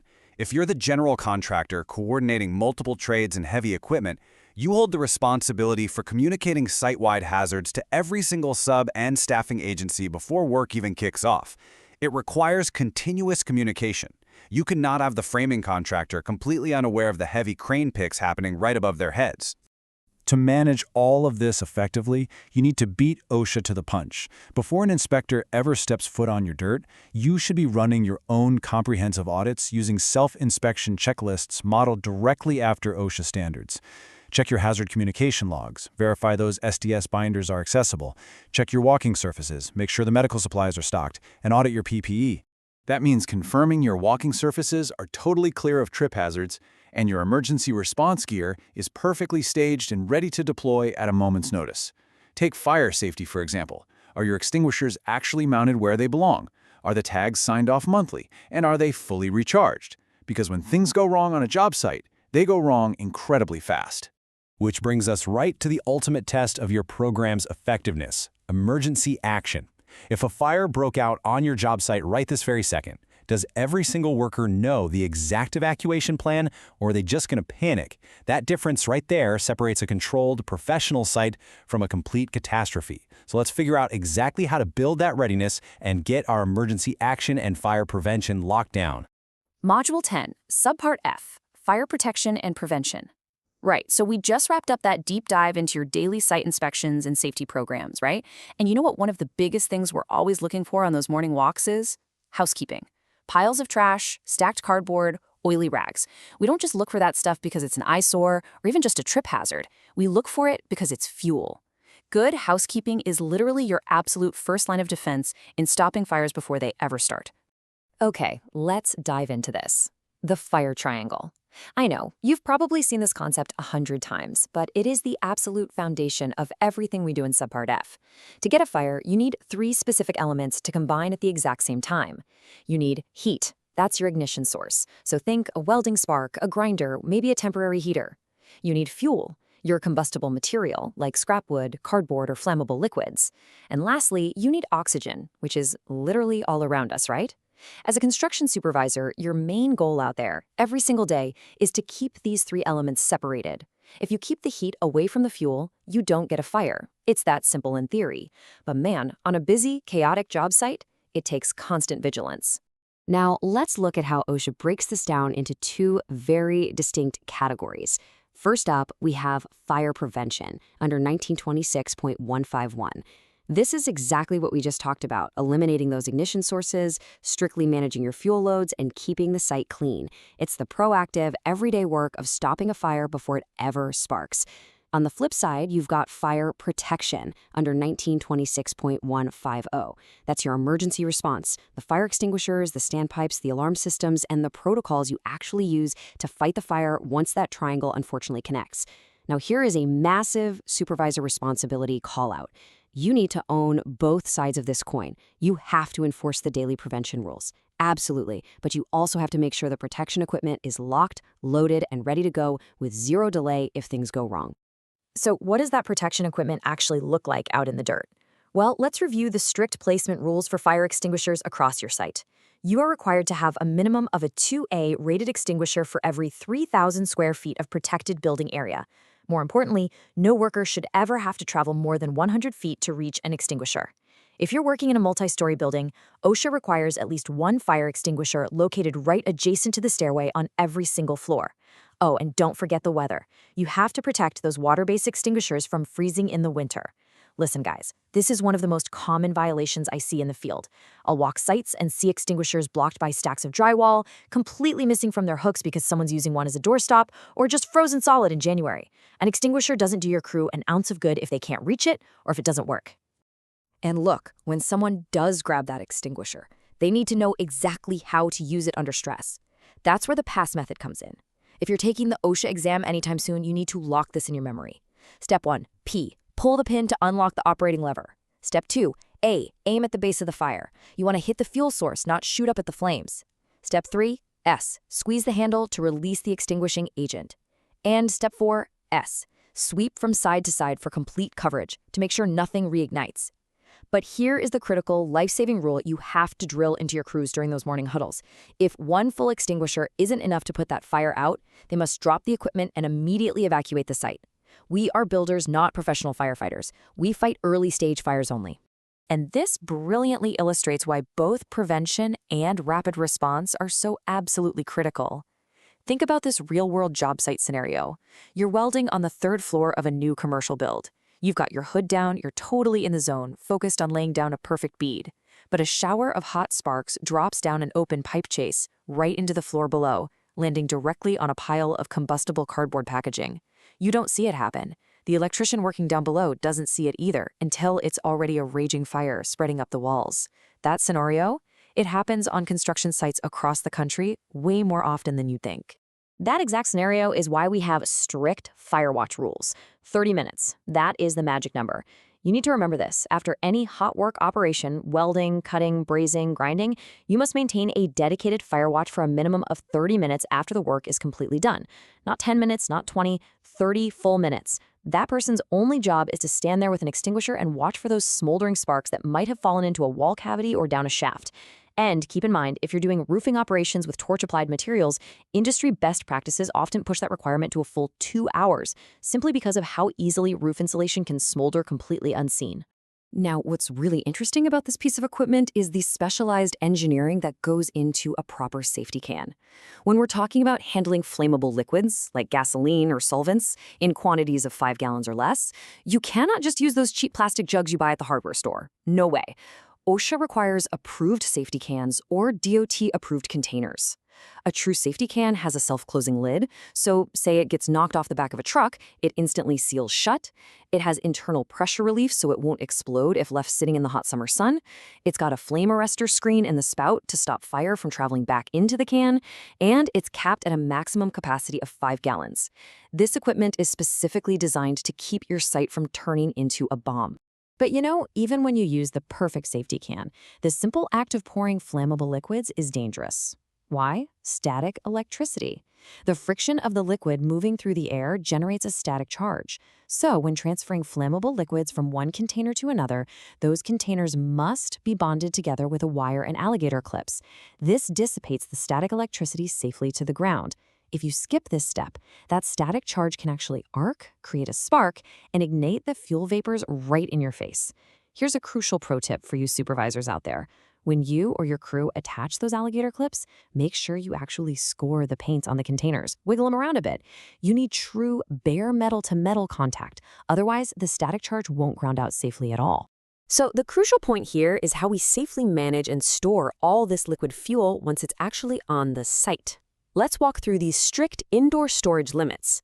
If you are storing flammable liquids inside a building but outside of an approved safety cabinet, you are maxed out at exactly 25 gallons. That's it.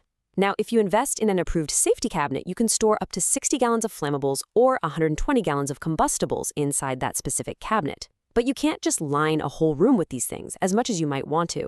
OSHA limits you to a maximum of 3 safety cabinets per room. You have to strictly respect these thresholds. It is entirely about keeping the overall fuel load of the building manageable in case a fire does break out. Let's transition over to a different kind of fuel that is absolutely everywhere on our job sites. Propane, or LP gas.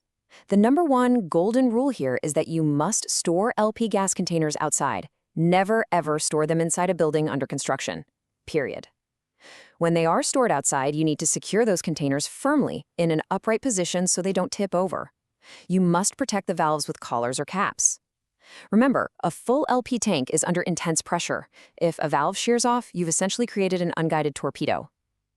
And because construction sites are incredibly busy places, you need to install heavy barricades around your LP storage areas to protect them from vehicular traffic like forklifts, lulls, and delivery trucks. Speaking of propane, we use a massive amount of it to run temporary winter heaters, don't we? When you set up those temporary heating devices, you have to refer to OSHA's table F4 for the exact clearance distances from combustible materials.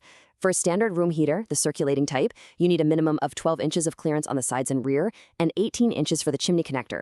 But if you're running a radiant type heater, that side and rear clearance jumps significantly to 36 inches. And listen to me on this one. Fire clearances aren't the only life or death issue here. You also have to remember that fresh air ventilation is absolutely non-negotiable. If you don't adequately ventilate that heated space, you are going to poison your entire crew with carbon monoxide, which is a silent, completely odorless killer. Let's move to the next point and see how this builds into an absolute prohibition on certain primitive types of heating. Solid fuel salamanders. These are those old-school barrel heaters where guys are burning coal, scrap wood, or job site trash. They are strictly prohibited for use inside buildings and on scaffolds. Why? They are inherently unstable, they are ridiculously difficult to control, they spit hot embers everywhere, and they are a massive tripping hazard. Do not, under any circumstances, let your guys build a trash fire in a steel drum to stay warm inside your structure. I don't care how cold it is. It is an automatic, severe citation and a catastrophic fire risk. Now let's look at one more very specific, highly tested extinguisher rule. The number 50. OSHA requires that a larger 10B rated fire extinguisher must be provided within 50 feet of wherever more than 5 gallons of flammable liquids or 5 pounds of flammable gas are being used on the job site. So if you've set up a heavy equipment fueling station, or you have a designated area where the painters are doing a heavy solvent wipe down, you need a 10B extinguisher stationed within a 50-foot radius of that specific operation. It's all about ensuring you have the right size tool immediately at hand for the specific high-level hazard you've introduced to the site. So we've identified the massive risks associated with the fire triangle. We've set up our safe storage limits, established our hot work fire watches, and strategically placed our extinguishers to protect the site. But think about the physical perimeters of those high-risk areas we just talked about: the flammable fuel depots, the hot work dropping zones, the temporary heating spaces. You've isolated the hazard, sure, but have you actually warned anyone else about them? Are your barricades and warning signs up to code for the specific hazards we just created? Well, let's look at exactly how we communicate those dangers across the site.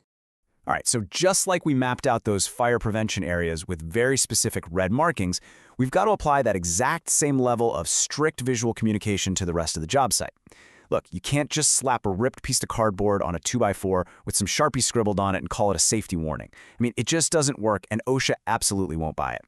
So let's dive straight into Subpart G: signs, signals, and barricades. Think about the fire extinguisher markers we literally just talked about. Why are they red? Why are they a highly specific size? Well, it's because in a totally chaotic construction environment, we desperately need a universal visual code. Whether a guy has been on your crew for 10 solid years or 10 minutes, he needs to understand exactly what a hazard is from 50 feet away, long before he even gets close enough to read the text. That is the entire philosophy behind Subpart G. We're establishing a universal language across the whole job site to keep those hazards under control. Let's start with Section 1, OSHA Safety Signs and Tags. Now, OSHA strictly regulates these design elements. We're talking down to the exact color ratios and fonts, completely based on ANSI standards. You do not get to be creative here, guys. This rigid uniformity is what actually saves lives in the field. First up is the danger sign. And here is a massive exam tip for those of you taking the 510 test, and honestly, just a critical operational rule for your site. Danger signs are used only where an immediate hazard exists, not a maybe, not a could be, an immediate threat to life or limb. By regulation, they must have red as the predominating color in the upper panel, a black outline, and a white lower panel for the text. If you throw a danger sign on a minor trip hazard, you completely dilute the meaning of the sign, and your crew is going to stop paying attention when it actually matters. Now contrast that with the caution sign specifications. Caution signs always have a yellow background, a black upper panel, and yellow lettering spelling out caution. We use these strictly to warn against potential hazards or to caution your guys against unsafe practices. So just remember this rule of thumb. An immediate threat equals danger in red, a potential hazard equals caution in yellow. Keep that straight in your head and your site communication improves instantly. So the absolutely crucial point here is knowing the difference between permanent site conditions and temporary issues. Signs like the danger and caution ones we just went over are for constant, ongoing site conditions. But what happens if a circular saw suddenly loses its guard, or a fiberglass ladder gets a cracked rung? You obviously don't order a custom metal sign for that. You use an accident prevention tag. Table G1, straight from the standard, details your accident prevention tags. You've got your do not operate, danger, caution, and out of order tags.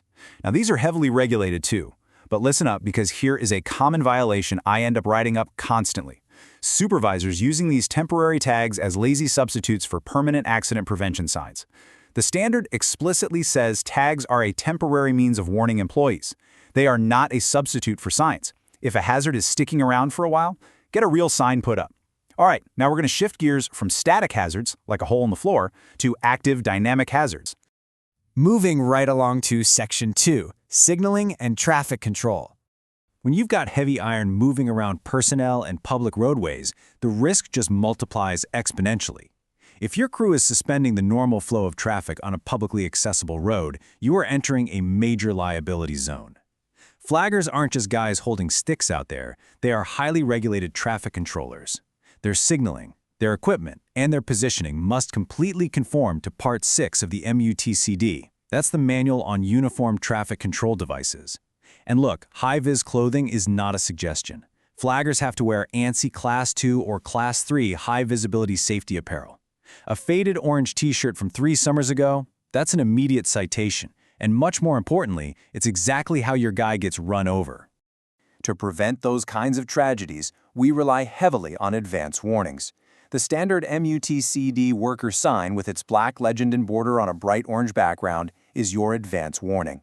The spacing on the road, the retro-reflective material for night work, the exact placement, it's all dictated by the MUTCD. You have to guide drivers smoothly and predictably around your activity long before they ever reach your flagger.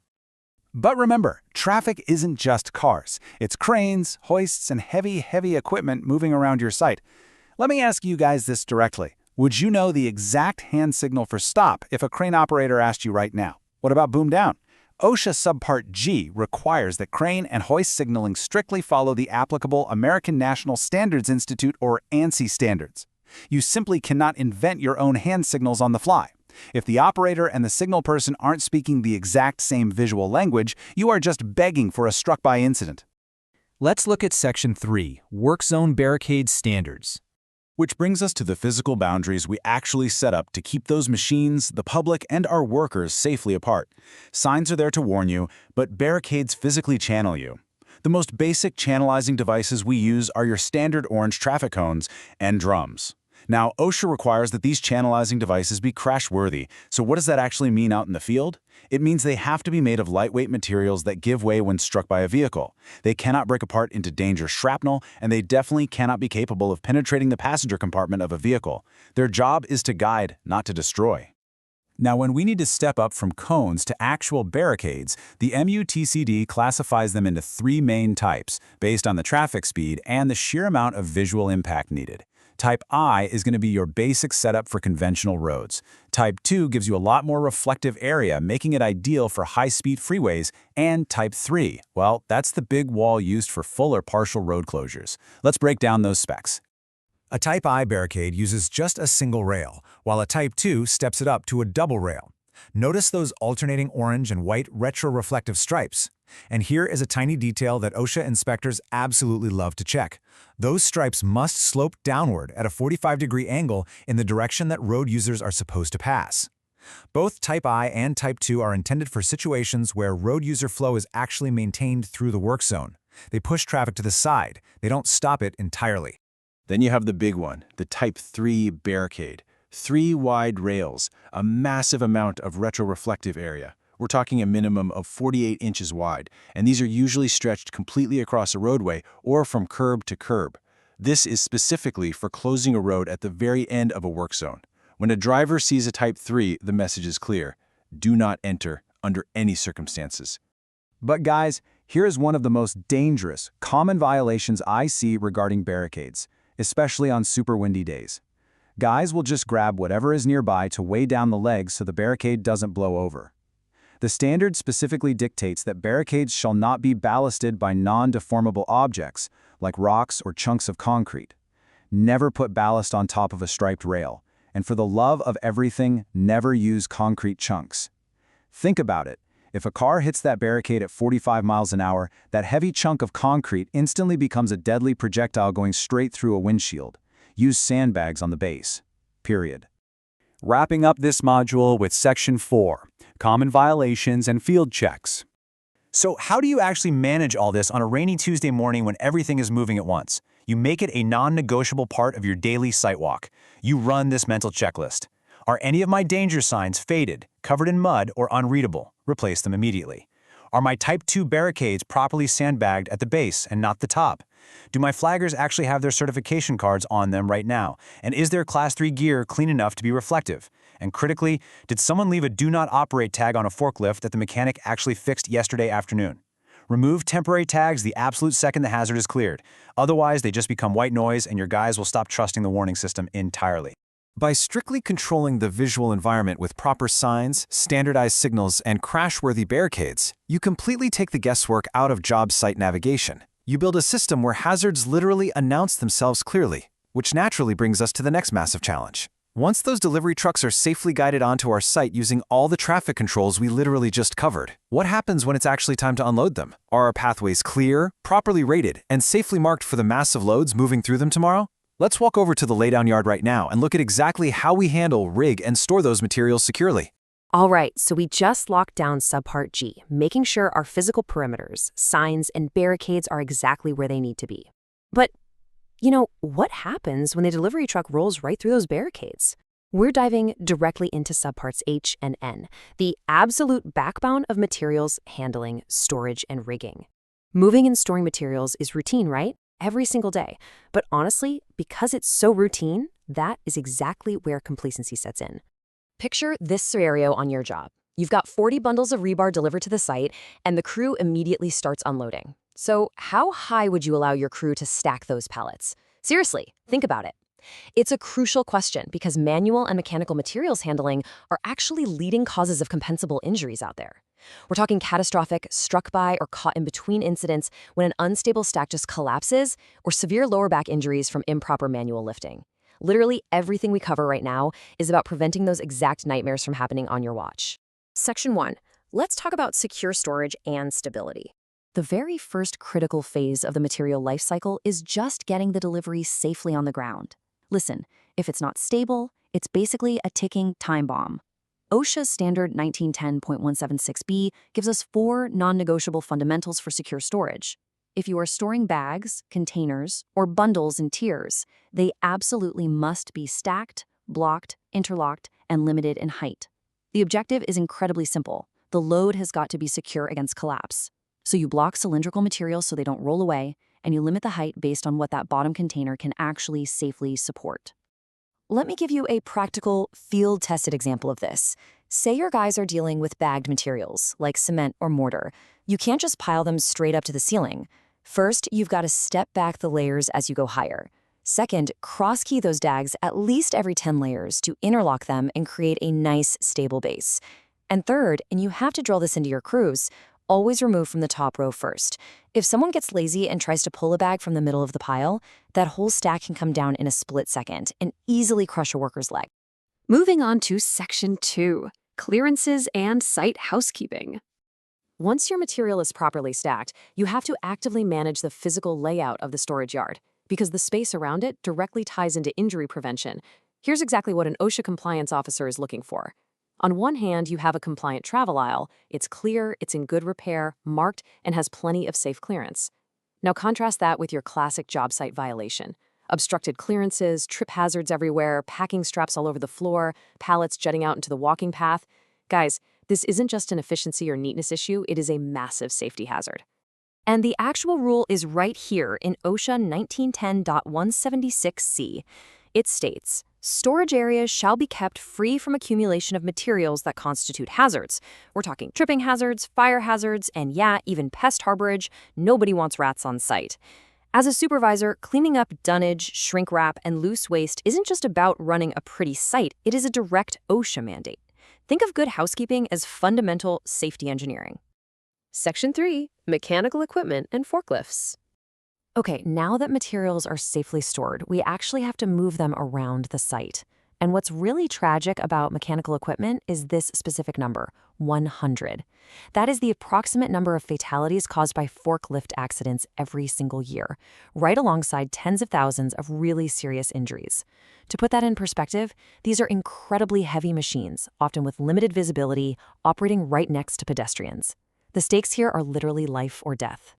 To combat those numbers, OSHA requires a very specific 3-pillared training program under 1910.78. Let me be clear, passing a quick 10-question written test in the trailer does not make someone a forklift operator. First, they need formal instruction. That's your classroom or written material. Second, they need practical, hands-on training operating the exact specific type of truck they'll be using out on the dirt. And third, there must be a workplace performance evaluation by a qualified person. All 3 of those steps have to be completely documented. All right, pay attention here because this is a massive supervisor responsibility and a very highly tested exam concept. Powered industrial trucks must be inspected daily before being placed in service. Period. And here's the real kicker. If your job site is running around the clock, like a 24/7 operation, that inspection actually has to happen after each and every shift. If the brakes feel a little soft or the horn doesn't work, that truck is tagged out and removed from service immediately until it gets repaired. No exceptions. Section 4, Crane Safety and Hoist Inspections. Let's shift our focus up a bit, from ground level movement to overhead lifting. When you're dealing with cranes, the margin for error drops to absolute zero. OSHA actually classifies overhead crane inspections into 2 distinct categories. You have your frequent inspections, which happen anywhere from daily to monthly. This is your basic visual check of operating mechanisms and hoist chains. Then you have your periodic inspections, happening at 1 to 12-month intervals. This is the deep dive, checking structural members for deformed parts, worn sheaves, and electrical deterioration. During those daily frequent inspections, the hook is a primary focus. And here is a fantastic memory trick for your exam and for when you're out in the field. A hook must be removed from service if it is cracked, if the throat opening has stretched more than 15% of its original size, or if it's twisted more than 10 degrees out of plane. Just remember the 15 and 10 rule. If you look up and see a hook stretched out like that, it has absolutely been overloaded, and it is a critical, catastrophic failure just waiting to happen. Which brings us to Section 5, sling requirements and safe rigging. Now, of course, the crane hook is really only as good as what's hanging down from it. When connecting to the load, I literally cannot stress this enough. Employers must not use slings without a fixed and legible identification markings. If the tag is missing or it's just so scraped up you can't even read the capacity, that sling is dead. Remove it from service and destroy it. Like cut it in half so nobody else gets tempted to pull it out of the gang box. You can never, ever guess the capacity of a sling just based on how it looks. When we look at alloy steel chain slings, you actually have to measure the physical wear. OSHA provides this table, Table N1841, which lists the minimum allowable chain size wear limits. Your competent person can't just eyeball a heavy chain and say, yeah, looks fine to me. No way. They need to get out their calipers and physically measure the links right where they rub together. If the wear exceeds the limits in this table, the chain has lost its required safety factor and it has to go. Environmental exposure is another huge factor we have to watch out for. If an alloy steel chain sling is heated above 1,000 degrees Fahrenheit, it must be permanently removed from service. The high heat literally alters the metallurgy of the chain, stripping away all its structural integrity. Even if it cools down and looks totally normal to the naked eye, it is a deadly hazard. It's basically a cooked noodle at that point. Let's move over to wire rope slings and see how this builds on our daily inspections. Here is your everyday competent person checklist.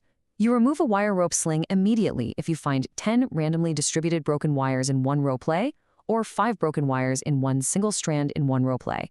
That's the 10 and 5 rule. You also pull it instantly for severe kinking, crushing, or what we call bird caging, which is where the strands fan out and permanently distort the rope's whole structure. To wrap up the whole material life cycle, we have to talk about disposal, specifically under Subpart H for hazardous materials. Combustible waste materials and residues, think about your oil-soaked rags or highly flammable packaging.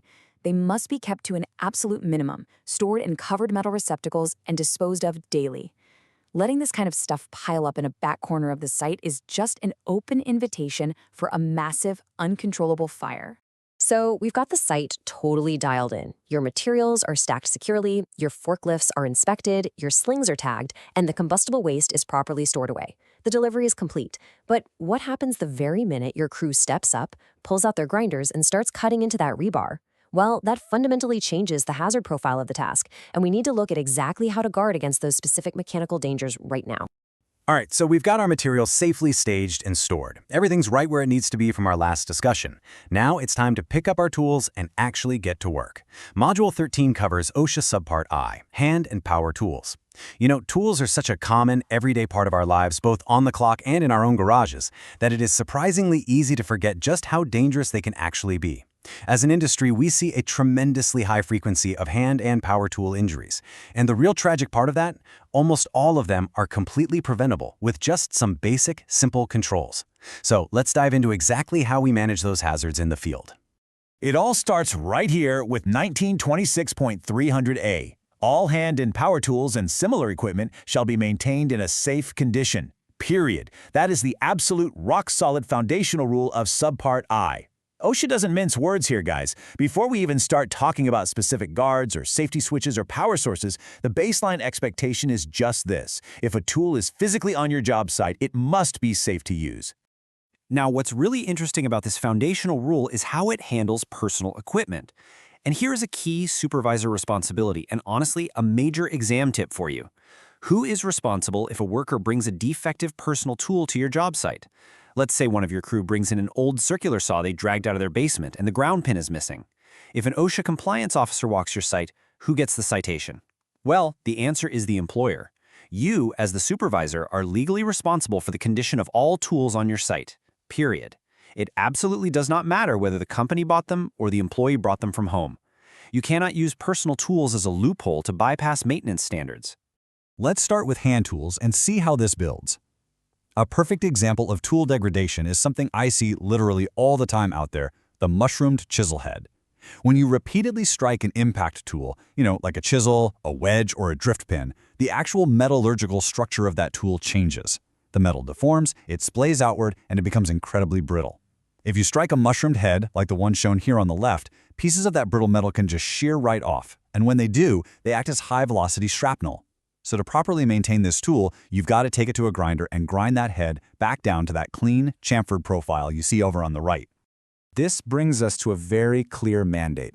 Employers shall not issue or permit the use of unsafe hand tools. Listen, as a competent person on your site, your job isn't just to spot hazards and write them down on a clipboard. It's to take immediate corrective action. If you see a pipe wrench with jaws that are sprung so wide that the wrench slips the second torque is applied, you have to get it off the floor. A slipping wrench means a worker is going to smash their knuckles, or worse, they're going to lose their balance and take a fall. If you see a wooden shovel handle or a hammer handle with splinters or cracks, get rid of it. Do it before the handle snaps or that tool head goes flying off on a backswing and takes out the guy working next to him. Moving into power-operated tools, we are stepping up the risk and the energy involved big time. For electric power tools, your primary safeguard is that they must be either properly grounded or of the approved double-insulated type. If a tool is double-insulated, you'll see it stamped right on the data plate with a symbol of a square within a square. You definitely want to memorize that for the exam. And here is a crucial Monday morning rule to enforce with your crews. Using electric cords for hoisting or lowering tools is strictly prohibited. Yanking a heavy tool up by its power cord destroys the internal wiring and ruins the insulation, which creates a massive electrical shock hazard. Just don't let them do it. Energy control really is the name of the game when we talk about power tools. For high-risk handheld tools, your circular saws, chainsaws, percussion tools, OSHA requires what's called a constant pressure switch. And this is a brilliant fail-safe. It simply means the operator has to actively hold the trigger down to keep the power on. Think about it. If a worker trips or stumbles or drops a running circular saw, the very moment they let go of that grip, the power cuts off.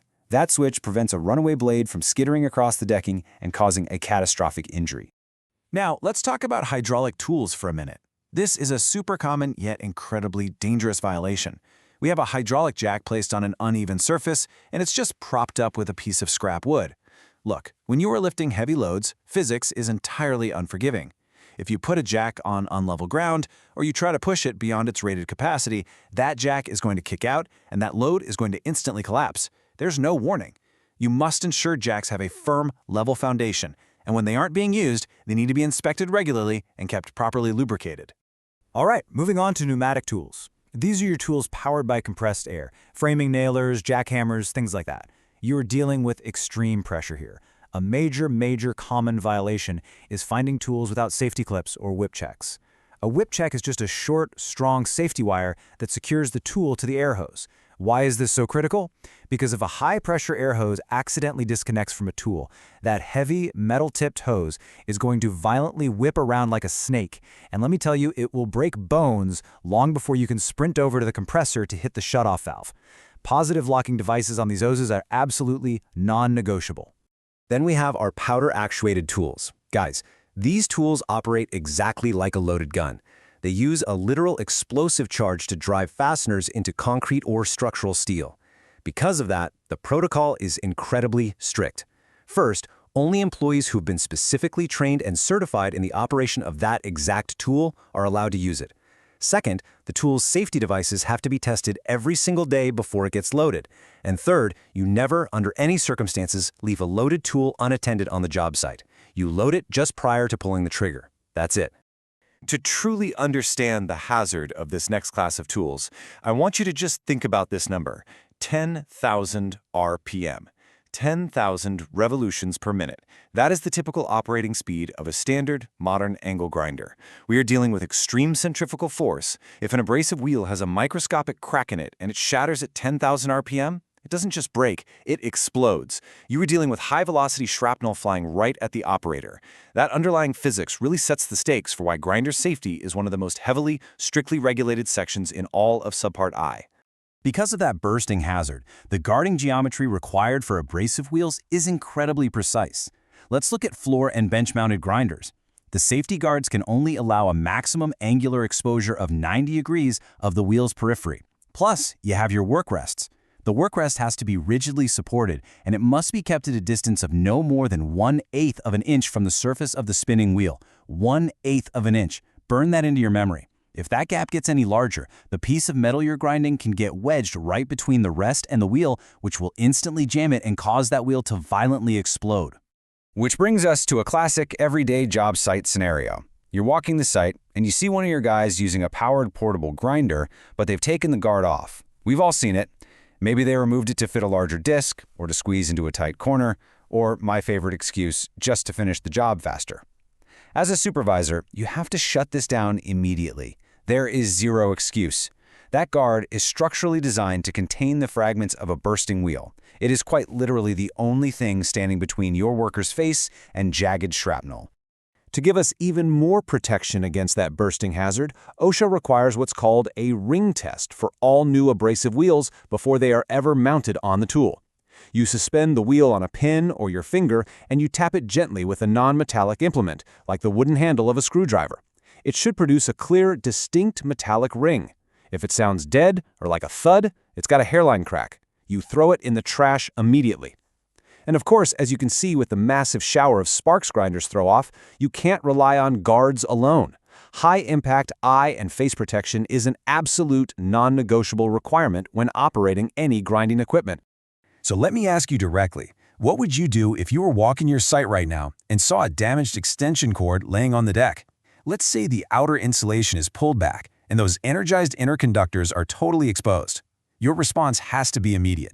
A competent person doesn't just walk past it, and you sure don't just wrap a piece of black electrical tape around it and call it good. You remove it from service, you slap a do not use tag on it, or honestly, better yet, you cut the plug end clean off so it physically can't be plugged into a power source until a qualified person repairs it. Ultimately, what you should take away from all this is that maintaining tools and guards is really just about controlling hazardous energy, whether that's electrical, pneumatic, kinetic, or thermal energy. And speaking of thermal energy, tools like those abrasive grinders we just talked about naturally generate extreme heat, high temperatures, and constant showers of sparks. Managing those sparks and controlling that ignition source leads us perfectly into rigorous fire watch and hot work procedures. So ask yourself, as you walk your site today, are your crews truly controlling their energy, or are they just one missing guard away from a disaster? Keep that reality in the front of your mind as we move seamlessly right into Subpart J, welding and cutting. All right, picking right up from our tools safety discussions in Subpart I, we are stepping straight into the intense thermal energy and hazards of Subpart J. We're talking about welding, cutting, and heating. Out on the job site, these operations are high risk for a very good reason. You're combining high-pressure gases, high-voltage electrical circuits, intense radiant energy, and toxic atmospheric contaminants all into one single task. As a supervisor, managing these hazards takes a really meticulous mindset because honestly, the consequences of cutting corners here are immediate and they are catastrophic. Just think about the sheer volume of sparks a major cutting operation produces in a tight, darkened workspace. This is exactly why we need strict rules to keep the site from literally burning to the ground. Picture this scenario for a second. Your welder just finished up his lunch break and wants to spark up again near some scrap wood, or maybe some packaging materials left behind by the framing crew. Those sparks, which remember are actually molten pieces of metal, they can travel, they bounce, and they lodge themselves right into hidden cracks and crevices. And they retain enough heat to ignite combustibles long after the arc is turned off. That is the daily reality of hot work, and it's exactly why Subpart J is so heavily focused on fire prevention. So before we even think about striking an arc, we have to lock down our prep, starting with how we store and handle our equipment. We have to respect the massive potential energy inside compressed gas cylinders. Guys, these gases are stored at pressures exceeding 2,000 pounds per square inch. Now, here is a common violation I see literally every single week on construction sites. Cylinders absolutely must be chained, stropped, or secured with dog bones, upright, always. And this isn't just a friendly suggestion. It is a hard rule right there in OSHA Standard 1926.350. There's even an OSHA directive specifically clarifying that this upright securing rule applies strictly to construction sites. Why? Because construction environments are incredibly dynamic. You've got heavy equipment moving, materials swinging overhead, and ground conditions that change by the hour. If a cylinder gets knocked over and that valve assembly snaps off, the sudden explosive venting of gas turns that heavy steel cylinder into a high-velocity missile. Secure them, every single time. Write this next number down for the exam, and more importantly, burn it into your memory for the job site. You must separate oxygen cylinders from fuel gas cylinders, or really any combustible materials, by a minimum of 20 feet in storage. Let me explain why this is absolutely crucial. Oxygen itself doesn't actually burn, but it is an incredibly powerful oxidizer. In a high oxygen environment, materials that are normally somewhat flame resistant are going to burn with explosive violence. If a fuel gas cylinder develops a leak right next to an oxygen cylinder, you've just created a massive uncontained blowtorch. 20 feet is your safety buffer. Don't compromise on it. Now, I know what you're thinking. What if you are working in a dense urban core or on a super crowded site and you simply do not have 20 feet of real estate to spare? Well, OSHA does give you a practical alternative. If you can't get that 20-foot separation, you must use a 5-foot-high, non-combustible barrier, and it has to have at least a half-hour fire resistance rating to separate the oxygen from the fuel gas. It's one or the other, guys. You can't just put them 10 feet apart, shrug, and call it good.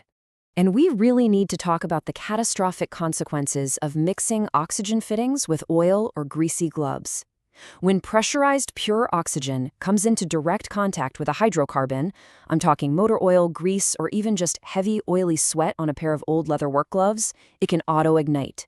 It doesn't even need a spark. It essentially creates a bomb right there in your hands. Oxygen must never be directed at oily surfaces or greasy clothes, and you've got to train your crew to keep their oxygen regulators and fittings absolutely pristine. Moving down the line, before any cutting or welding begins, make sure your crews are genuinely inspecting their hoses before every single shift. We are looking for leaks, severe wear, any kind of damage. And remember this specific rule for parallel taped hoses. They cannot have more than 4 inches of tape out of every 12 inches. If your guys tape those hoses solid all the way down, you are hiding cracks, and worse, you are allowing potentially leaking gases to travel underneath that tape and build up. Keep it to 4 inches out of 12 so the hoses can breathe and be visually inspected properly. Now, if a hose suffers a flashback, which is when the flame actually burns backward into the hose itself, or if it shows evidence of severe wear, it cannot just be ignored or wrapped in electrical tape. It must be completely removed from service or tested to twice its normal working pressure, but absolutely no less than 300 psi. Defective hose, or honestly even a hose in doubtful condition, simply cannot be used. It is just not worth the risk of a rupture. Let me give you a massive pro tip for the field right here. Never, ever let your guys spark up a torch with a cigarette lighter or a match. OSHA requires approved friction lighters, what we commonly call strikers, to prevent accidental hand burns. Think about it. If a worker uses a plastic butane lighter and a stray spark hits it just right, or if the torch flares, that lighter in their hand becomes a localized fireball. Just stick to the friction lighters. Okay, so the gear is prepped, it's inspected, and it's safe. Let's move to the execution phase and talk about your responsibilities with the hot work permit system. As a supervisor or the permit authorizing individual, you must follow these exact steps every single time. First, you have to physically inspect the area. Don't just authorize it from the comfort of the drop trailer. Second, remove all combustible materials you possibly can. Third, assign a dedicated fire watch. And finally, authorize that permit before any work starts. It is your signature on the line stating that the environment is completely controlled and ready for intense thermal activity. Here is another crucial number for both your exam and your daily job site routine. All combustible materials must be kept clear within a 35-foot radius of the hot work. If it can burn, it needs to be swept up, moved, or if it physically cannot be moved, it must be completely protected with fire-resistive covers or metal shields. Sparks do not respect boundaries, so that 35-foot zone is your absolute baseline defense. And let's get real about the person actually doing the fire watch. Your fire watch cannot be the person doing the welding, because their focus is entirely on the puddle. And your fire watch cannot be sweeping up, organizing tools, or doing other tasks. Their sole, dedicated job is to monitor that 35-foot zone, look for stray sparks, and have an extinguisher ready to pull the pin. They are the eyes and ears for the welder, and they have the absolute authority to stop work if conditions become unsafe. And their job isn't over just because the torch is turned off. OSHA requires your fire watch to stay in the area for a minimum of 30 minutes after the welding stops. Why? To ensure no smoldering fires ignite. I have investigated way too many fires that started because a tiny piece of slag dropped into a hidden void space, smoldered for 20 minutes, and then erupted into flames right as the crew was driving out the gate to go home. That 30-minute post-work watch is non-negotiable. But you really need to keep your head out of swivel here, because OSHA just sets the minimum baseline. Many local authorities and fire marshals actually follow the National Fire Protection Association standard, NFPA 51B, which bumps that post-work fire watch requirement up to a full 60 minutes. As a supervisor, you need to know exactly what the authority having jurisdiction requires on your specific site.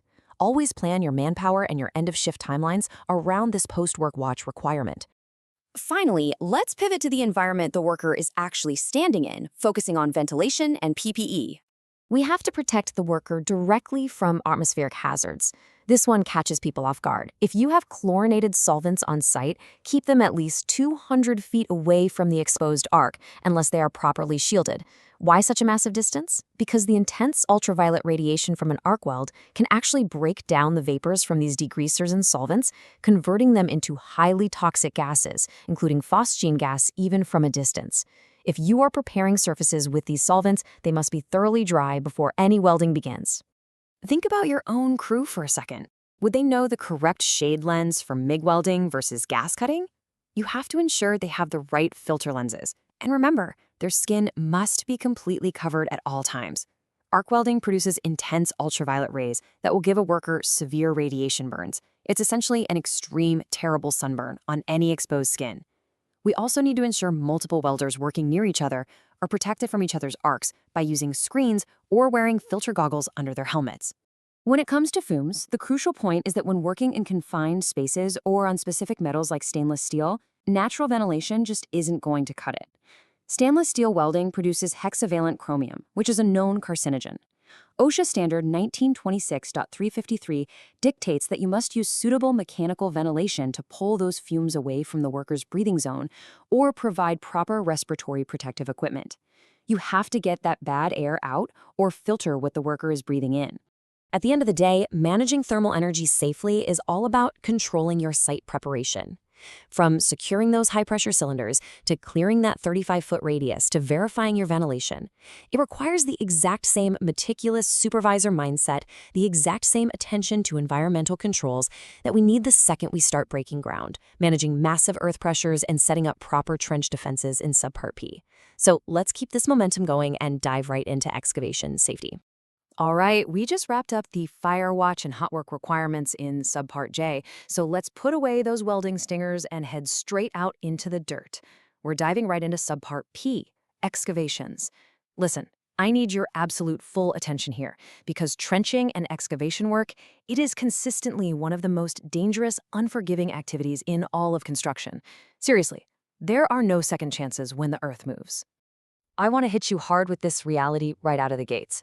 2 cubic yards of soil. That weighs about 6,000 pounds. You're basically dealing with the weight of a mid-sized truck. A cave-in doesn't just trap a worker, it crushes them. If somebody gets buried, they'll suffocate in less than 3 minutes. And man, even if you manage to pull them out in time, the sheer crushing weight of that dirt is likely to cause massive internal injuries. That is the intense, high-stakes environment we're dealing with every single time a bucket goes into the ground. So here's the game plan. We're covering the deadly reality of trenches, the role of the competent person, soil types and testing, choosing protective systems, and finally, dealing with hazards, water, and access. Look, assuming a trench is safe just because it held up perfectly fine yesterday is the fastest way to get a crew killed. Today is all about how to read the ground, pick the right systems, and enforce those daily practices that keep everyone breathing. Let's get to work. Section 1, the competent person. Literally the most critical role on the job site. Before a shovel even touches the earth, someone has to be in charge. This core definition right here, I guarantee you're going to see this on your OSHA 510 exam. A competent person is someone capable of identifying existing and predictable hazards. Okay, that's part 1. But heavily stress part 2. They absolutely must have the authorization to take prompt corrective measures. If your employer hasn't given you the actual authority to yell, stop work, and pull a crew out of a trench immediately, well, you are not a competent person in the eyes of OSHA. Identifying a hazard means absolutely nothing if you don't have the power to act on it. Section 2, soil types and testing. Reading the ground. Because knowing exactly what kind of dirt you're standing on dictates every single engineering and safety decision you're going to make next. Okay, let's break this down because this is prime exam prep material and just vital for your everyday field work. OSHA categorizes soil into type A, B, and C, and that's based on unconfined compressive strength. Type A is your solid clay. It's incredibly strong at 1.5 tons per square foot or greater. But here's a supervisor reality check for you. Type A is incredibly rare on a busy, active job site. Why? Well, because the second that soil is fissured, subjected to heavy equipment vibration, or has been previously disturbed, like digging near old utility lines, it immediately downgrades. Got water seeping in? Forget about it. It drops straight down to type C, which is the weakest, most dangerous category, at 0.5 tons per square foot or less. So how do we actually know what soil we're dealing with? Here's your field-ready pro tip. OSHA requires the competent person to perform at least one visual test and at least one manual test to officially classify the soil. You cannot just look at it from the cab of an excavator and call it good.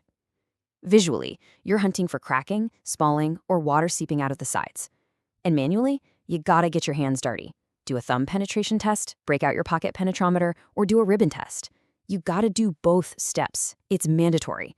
Section 3, choosing protective systems. Basically, engineering your way out of danger. Because once you've classified your soil, you have to keep it where it belongs. Let's look at how we do that. I want you to lock these two critical depth thresholds into your brain right now. 5 feet deep. That is the magic number where OSHA mandates an adequate protective system, unless you are digging entirely in stable, solid rock. And once you hit 20 feet deep, the game changes completely. At 20 feet, those protective systems must be designed by a registered professional engineer. Now, here's a crucial caveat for all my competent persons out there. Even if a trench is less than 5 feet deep, if you examine that ground and you spot a potential cave-in hazard, you still got to use a protective system. No exceptions. And that brings us to our very first line of defense, sloping. Sloping just involves physically cutting back the trench wall at an angle, inclined safely away from the workers. The maximum allowable slope varies strictly based on that soil type we just talked about. Basically, the weaker the soil, the flatter that slope has to be laid back. You got to do that to prevent gravity from pulling that 6,000-pound load down onto your crew.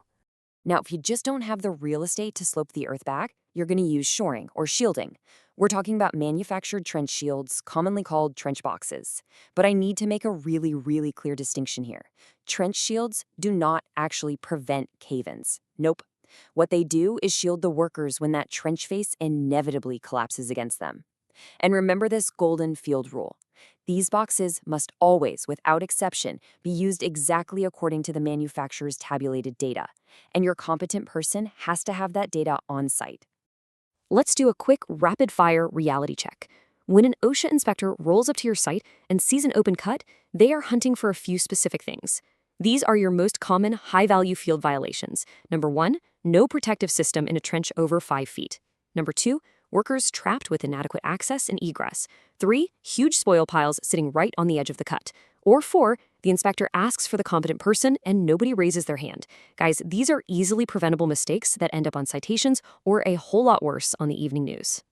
Section 4, hazards, water, and access. Surviving the daily grind. Because weather and just the daily grind of a site can turn a perfectly compliant, safe trench into a death trap in a matter of minutes.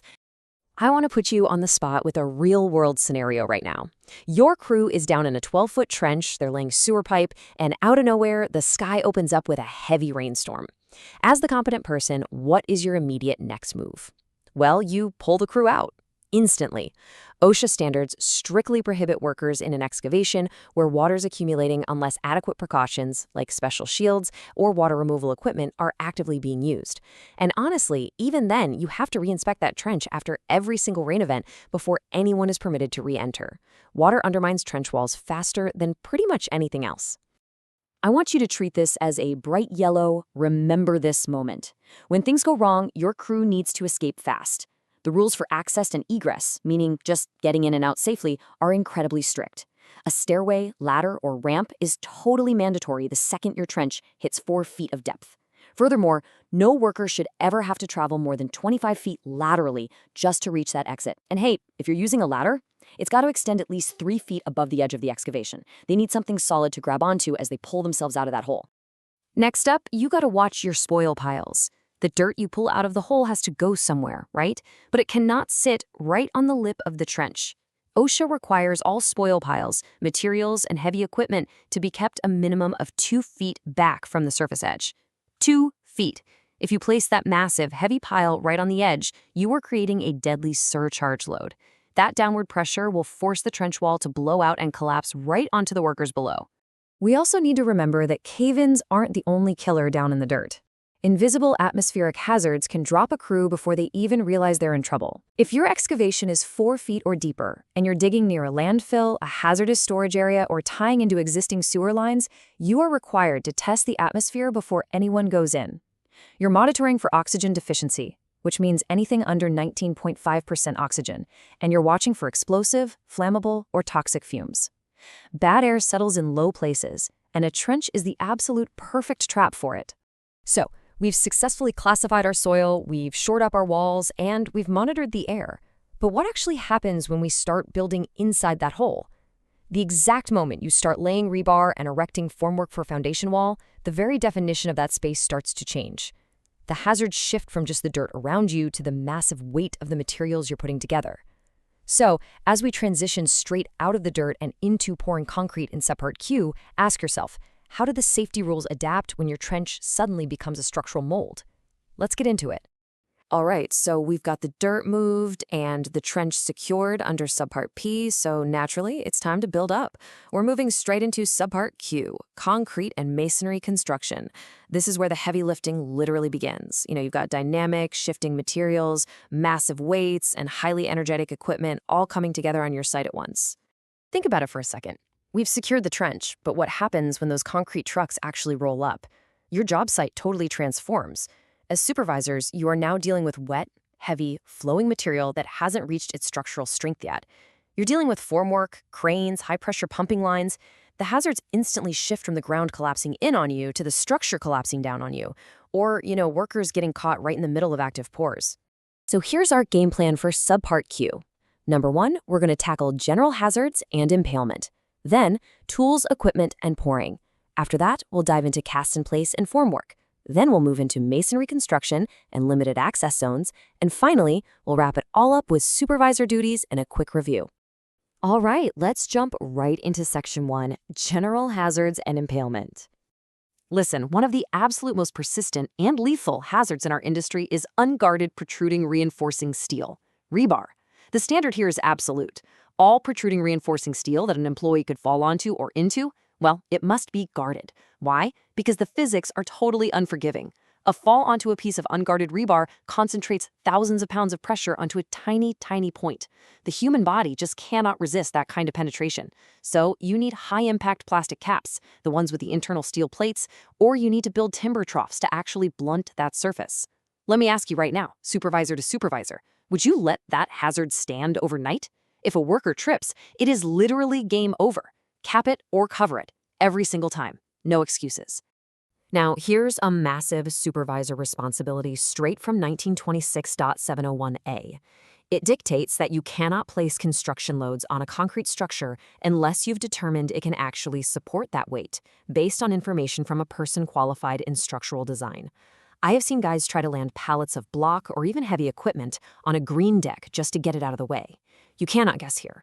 If that concrete hasn't cured to its design strength, you risk a catastrophic pancaking collapse. You absolutely need that sign-off from the structural designer. Don't risk it. Moving right along to Section 2, Tools, Equipment, and Pouring. Look, active concrete placement is basically controlled chaos. When those buckets are flying around, there is a strict, non-negotiable ban on riding concrete buckets. 0 exceptions, ever. Furthermore, you can't let employees work under those buckets while they're being elevated or lowered. You've got to route them so the absolute fewest number of people are exposed. And hey, if you have crews applying that cement, sand, and water mixture through a high-pressure pneumatic hose, OSHA mandates they wear protective head and face equipment. That mixture is caustic, and under pressure, it's a massive eye and face hazard. OSHA 1926.702 outlines some really strict equipment controls. Every piece of heavy machinery in a pour has built-in safety requirements. Those manually guided power trowels, they must have an automatic dead man shut-off switch. If the operator lets go, it stops spinning instantly. Concrete buggy handles, they cannot extend beyond the wheels, which prevents smashed knuckles if the operator runs too close to a wall. Mixers with 1 cubic yard or larger skips need guardrails on each side, plus a mechanical clear device so a worker never ever reaches in. And those concrete pumping systems, I mean, those lines are pulsing with immense pressure. The pipe supports have to be designed for 100% overload just to handle those dynamic surges. All right, let's look at Section 3, cast in place and formwork. We really need to establish this legal definition firmly in your minds. Formwork is not just a couple of plywood panels you slap together. OSHA defines it as the total system of support. That means the molds, the shores, the reshores, the braces, the hardware, the whole shebang. It's a complete engineered system, because if one piece of that system fails under the hydrostatic pressure of wet concrete, the whole thing unzips. Okay, here is a massive exam tip and a totally non-negotiable field rule. The drawings and plans for the formwork, including all revisions and jack layouts, must be physically available at the job site, not at the home office, not in an email attachment you can't open because you've got no cell service. On the site, the competent person needs those plans right there in their hands to verify that what the crew built actually matches the engineering intent. And this brings us straight to your shoring inspection protocols. Shoring provides the primary vertical support, right? So it requires a really rigorous 3-step inspection cycle. Step 1 is pre-erection. You inspect the equipment before it goes up to ensure it matches the drawings and isn't damaged. Step 2 is post-erection. You inspect it immediately prior to the pour, during the active pour when those dynamic loads are shifting around, and immediately after. And step 3, if you spot any bent or damaged equipment during these checks, it requires immediate remediation. You stop and you fix it. When you're considering column head area load distribution, formwork integrity is truly a matter of life or death. The concrete is imposing massive vertical compressive forces, plus lateral loads onto those supporting structures. If your shoring's out of plumb, or if you've got damaged bracing, those loads are absolutely going to find the weak point. And remember, formwork failure isn't a slow sag. It's a sudden, catastrophic collapse. That is exactly why those inspections are so absolutely crucial. Let's transition over to Section 4, Masonry Construction and LAZs. When we talk masonry, our primary concern is a wall blowing over before it's permanently tied into the structure. That is exactly why OSHA requires a limited access zone, or LAZ. This is a clearly demarcated area alongside a masonry wall under construction. Its sole life-saving purpose is keeping the electricians, the plumbers, and other trades completely out of the crush zone. Only employees actively engaged in building that specific wall are allowed inside the LAZ. You will definitely need to know this calculation, so write this down. The width of the limited access zone must be equal to the height of the wall being constructed, plus 4 feet. So if you're building a 10-foot wall, your zone is 14 feet wide. And remember, this zone runs the entire length of the wall, and it's established on the side of the wall that is unscaffolded. You set this up before the first block is even laid. And right here is your major compliance trigger for masonry: 8 feet. All masonry walls over 8 feet in height must be adequately braced to prevent overturning and collapse.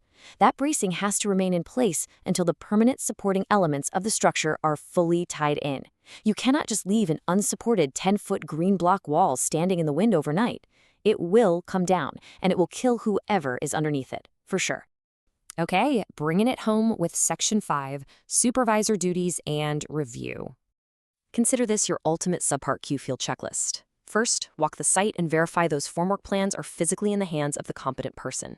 Second, be absolutely ruthless about impalement protection. If you see a naked piece of rebar, work stops until it's capped. Third, enforce lockout/tagout procedures. Nobody climbs into a mixer or works on a concrete pump unless that energy source is locked and tagged out. And finally, before your masons even mix their mortar, verify that the limited access zone is properly measured, barricaded, and completely restricted. All right, so the foundations are poured, the slabs are set, the concrete has cured to its design strength, and our block walls are braced and solid. We have officially mastered the heavy wet work. So, what's next for the structure? Well, it's time to bring in the cranes and go vertical with the iron. Let's head straight into Subpart R and get to work on steel erection. All right, so we just wrapped up the pour. The forms are stripped, and that brings us right into the next phase of the build. Module 17, OSHA Subpart R, steel erection. Now listen, steel erection is arguably one of the most high-hazard, unforgiving activities on any construction site. We're dealing with massive weights, extreme heights, dynamic loads, and constantly shifting weather conditions. Subpart R exists because, frankly, historically, way too many ironworkers were getting hurt or killed before the industry and OSHA really nailed down these specific, highly detailed standards. Our job as supervisors is to manage this process with absolute precision. So the concrete's cured. Are we ready to fly steel? Well, as a supervisor, your immediate answer has to be, hold your horses. You absolutely cannot let the steel erectors start throwing iron until you, acting as the controlling contractor, provide written notification that the concrete footings, piers, and walls have actually reached adequate strength to support those massive erection forces. And guys, it has to be in writing. If you don't have that piece of paper from the testing lab confirming the strength, the crane stays off and the steel stays on the truck. No exceptions. Now, let's talk about this site-specific erection plan. This right here is a major supervisor responsibility. Most of the time, sure, we follow OSHA's conventional stability guidelines. But if the design of the building is complex and you have to deviate from those standard means and methods for stability, a qualified person must develop a written, site-specific erection plan. This plan is essentially your ultimate playbook.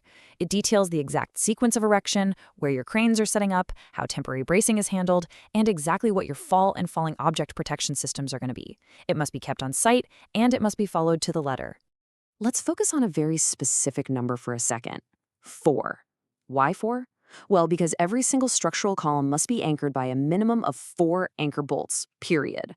OSHA 1926.755 mandates this.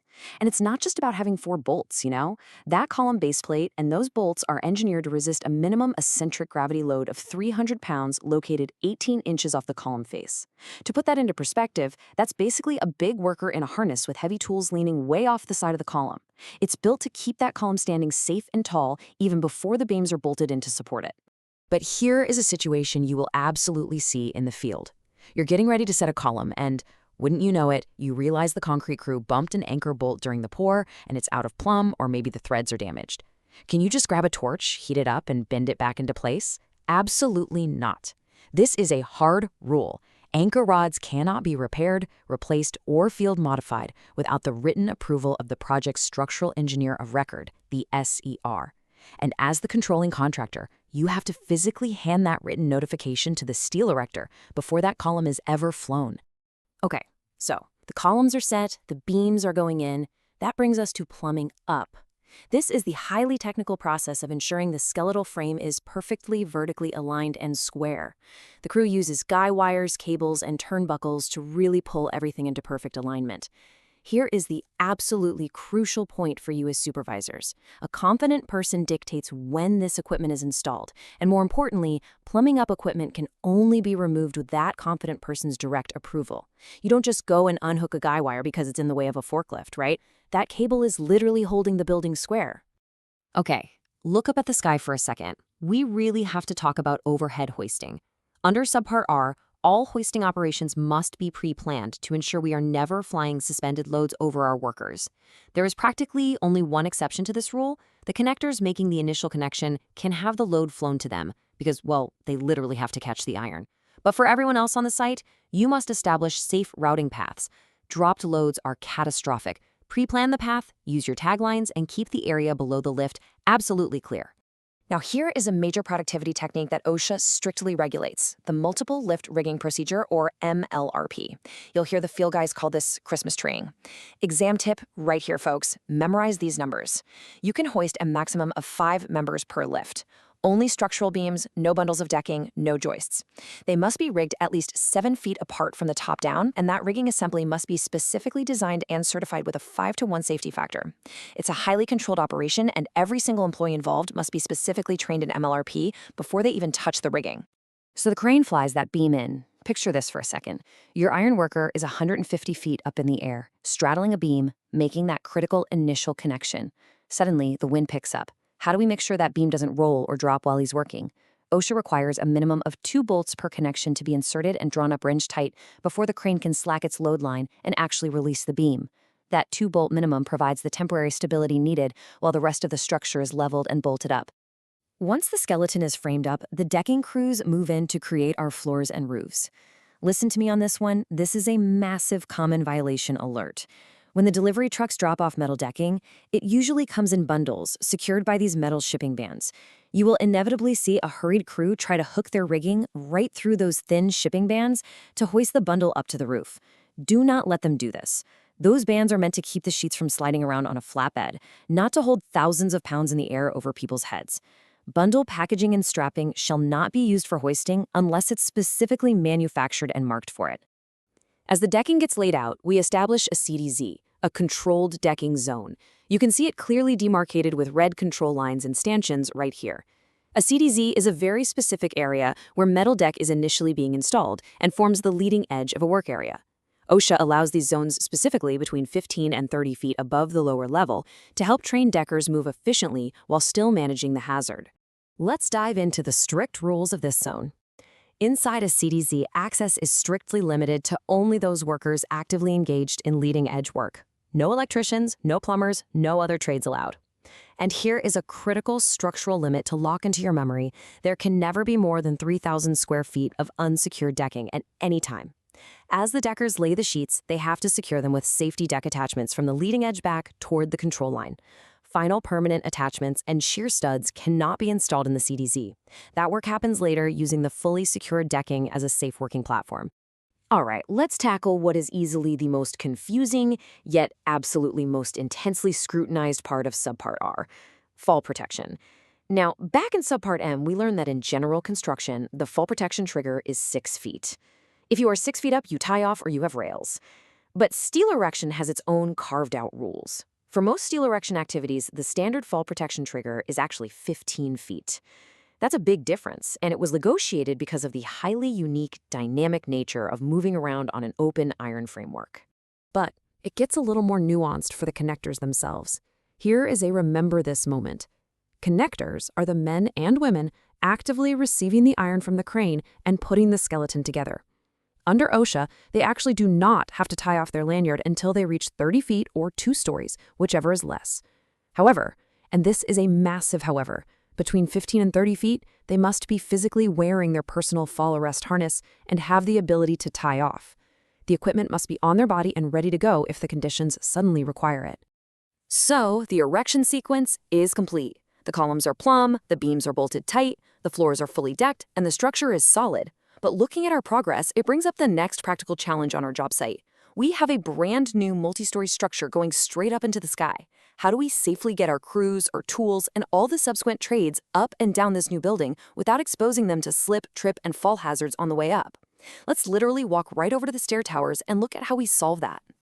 All right, let's keep moving. So the steel is up. We just wrapped up Subpart R, the bolts are tightened, the decking's going down, and the skeleton of our building is standing tall. But now we've got a very real, very immediate logistical problem out there on the dirt.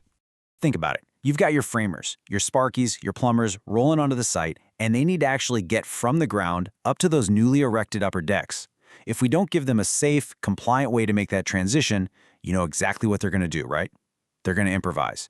And any super who's been out there knows that job site improvisation at height, yeah, that almost always ends in a nasty fall. So let's get into Subpart X, focusing on the foundational trigger, the 19-inch access rule.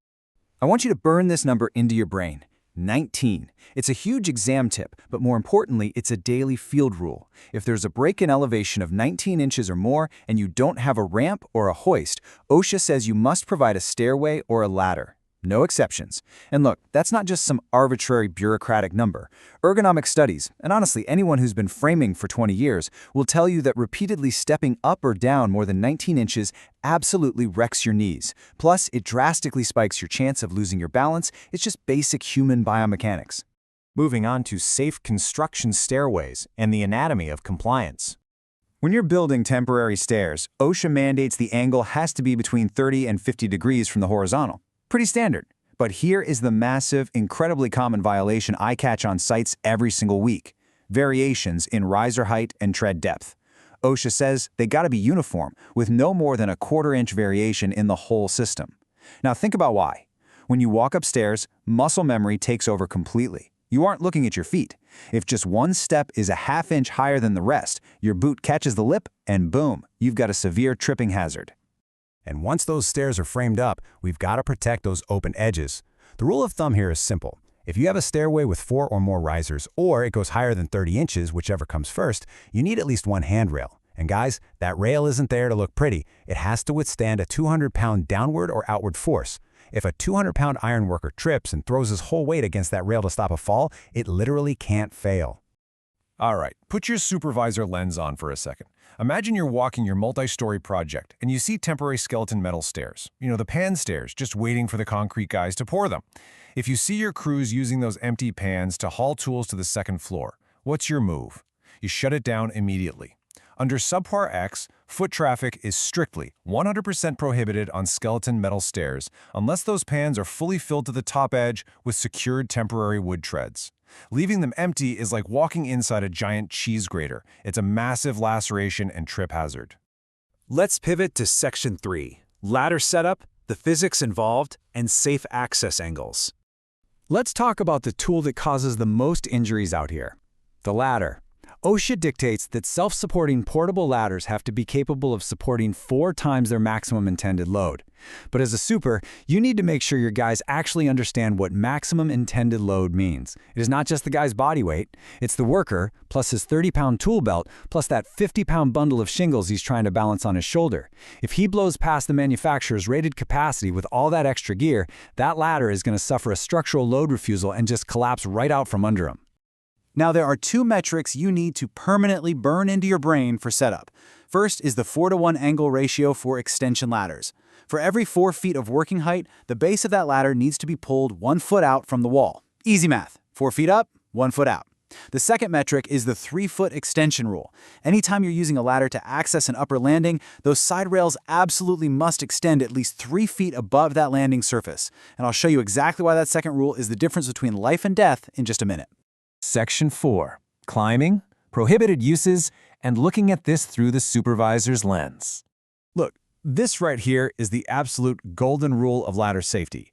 You have got to maintain 3 points of contact at all times. That means 2 hands and 1 foot, or 2 feet and 1 hand, locked onto that ladder while you're going up or down, and you always face the ladder. If you see a guy trying to climb while carrying a 5-gallon bucket of mud in one hand, or maybe his morning coffee and an impact driver, he does not have 3 points of contact, period. He needs a tool belt or he needs to use a hoist line. Let's run through some hard no's. Standing on the top cap or the top step of a stepladder. Shifting or walking a ladder while someone's still on it. Using an aluminum metal ladder anywhere near energized electrical panels. These are all explicitly prohibited. So, if you're walking the site and you catch a guy standing on the very top step of an A-frame ladder, balancing on one leg trying to reach a light fixture, what do you say? Nothing. You just pull him down immediately. You don't give a warning for that. That is an imminent danger situation, and you stop it right then and there. Which brings us to Section 5, inspections and top citations. Exactly what OSHA is looking for. Check out these numbers from recent OSHA inspection data. Look at that top bar. Failing to extend those side rails 3 feet past the upper landing generated over 1,800 citations in a single year. Now, why is it cited so heavily? Honestly, because an inspector can see it from a block away without even getting out of their truck. But more importantly, when a worker tries to transition off a roof without those 3 feet of side rail to grab onto, they push laterally. That lateral force makes the ladder kick out sideways, and down they go. It's deadly, and it is entirely preventable. Your best defense against these kickouts and these citations is your daily inspection routine. As the super, it's on you to ensure a competent person inspects every ladder before the start of the shift. You're hunting for oil, grease, structural cracks, bent rails, missing rungs. And if a ladder is defective, you don't just lean it against the fence and hope nobody uses it. You immediately slap a physical tag on it that says, "Dangerous, do not use," and you get it completely off the active job site so no one grabs it by mistake. Okay, so we've secured the perimeter, we've set our stairs, our ladders are perfectly angled at 4-to-1, and our crews have safely accessed the upper decks of that steel structure. The personnel are up there and working safely. But here is our next big operational challenge. Human beings can climb ladders, sure, but how exactly we're going to get the multi-ton chillers, the heavy structural components, and the pallets of block up to that elevation? Because when we start moving massive loads through the air right over our workers' heads, the stakes get infinitely higher. How confident are you in your site's rigging protocols? Let's get into it. All right, so we just locked down Subpart X, covering all those fall hazards on stairways and ladders. But let's flip the script for a minute here. We spend so much time talking about how to keep you and your crew from falling, right? But what happens when the load is what's falling? See, this brings us right back to our focus 4 hazards on the job site. Specifically, we're talking about struck by and caught in or between incidents.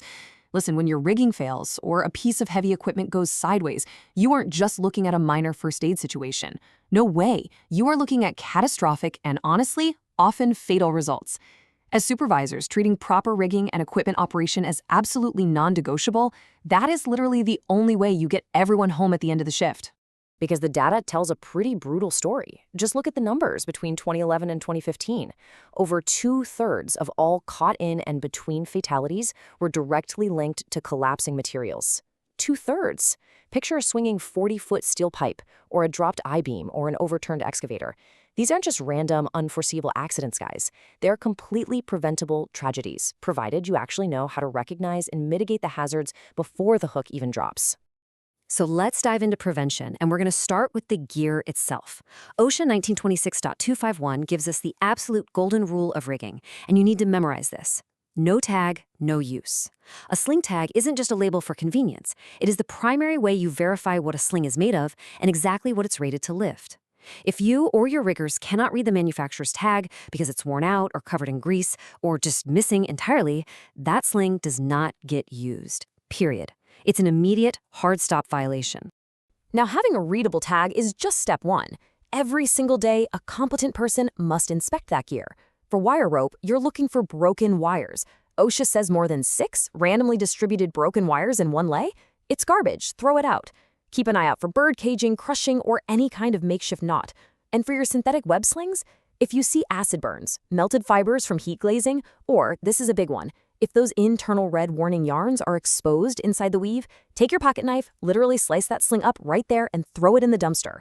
Why? So nobody pulls it back out of the gang box later. 87% of synthetic sling failures are caused by abuse. Don't let your site be a statistic. But hey, it's not just the slings you gotta worry about. Your connection points, your shackles, and your hooks have to be absolutely pristine. Are you seeing excessive pitting or corrosion? What about the hook throat? Is it stretched out? Are there cracks in the shackle? Or maybe you notice a 10% reduction in its original dimension just from wear and tear? Check for incomplete pin engagement, where the threads aren't sitting flush. And listen to me on this one.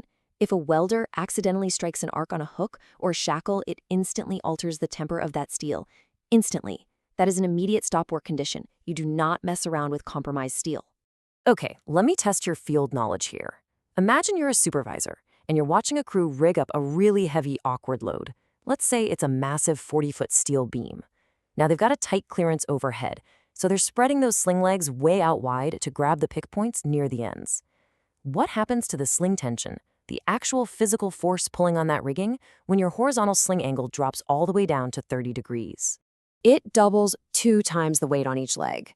As that angle decreases from vertical, the tension forces don't just creep up, they increase exponentially.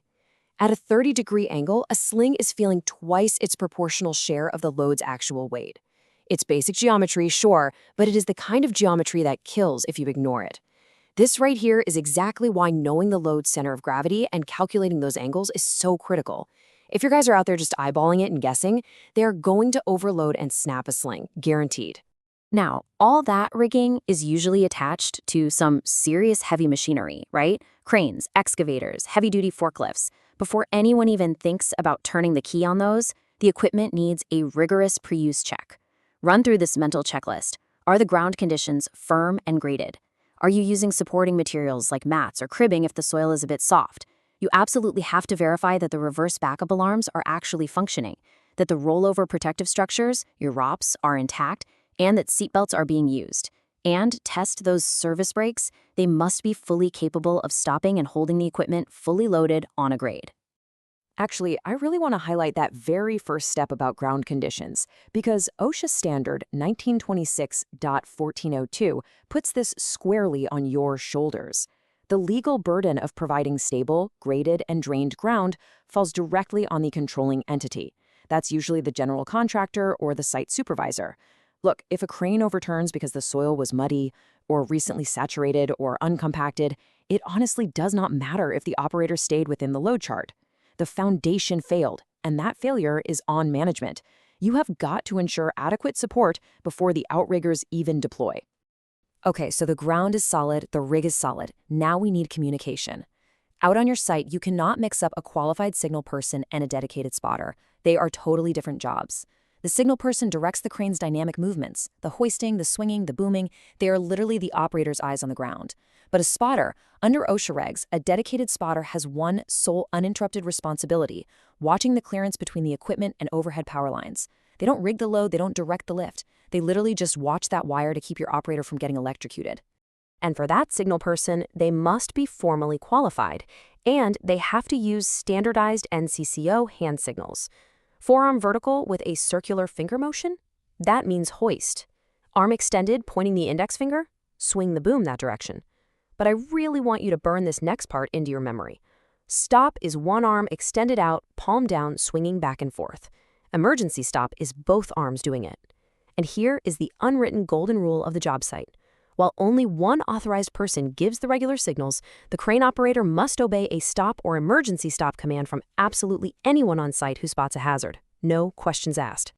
Time for a pro tip. You have to aggressively control the fall zone. Imagine a crew trying to guide a massive, swinging section of steel pipe into place. When employees are hooking, unhooking, or guiding a load, you've got to keep unauthorized personnel completely out of that zone. Your riggers should be using non-conductive taglines to guide the load safely without getting their hands crushed in a pinch point between the load and a fixed object. And man, it goes without saying, but I'll say it anyway because I've seen it happen. Nobody, and I mean nobody, ever walks or works under a suspended load. So make this pre-lift field checklist your daily routine. Before the hook even moves, you physically verify the rigging is rated for both the load weight and the specific sling angle you're using. You verify your operator and your signal person have their current qualifications. You set up physical barricades at least 10 feet out to create a clear exclusion zone. You identify all overhead power lines and any underground voids. And finally, you get everyone together for a thorough pre-lift meeting to ensure every single person knows their exact role in the lift. Which brings us to the ultimate, unavoidable truth of job site liability. You can do all these meticulous daily inspections. You can hold the absolute best pre-lift safety meetings in the world. And you can pull every single frayed sling out of the gang box yourself. But if it's not documented, it didn't happen. If OSHA walks onto your site after an incident, your word means absolutely nothing without the paperwork to back it up. So how exactly do we log these inspections, track these qualifications, and legally prove our safety compliance? Let's step right into the exact forms and logs you need to protect your crew and your company. All right, so wrapping up our look at that 1904 record-keeping module, just remember, you've got to keep those 300 logs and 301 incident reports for 5 years following the end of the calendar year.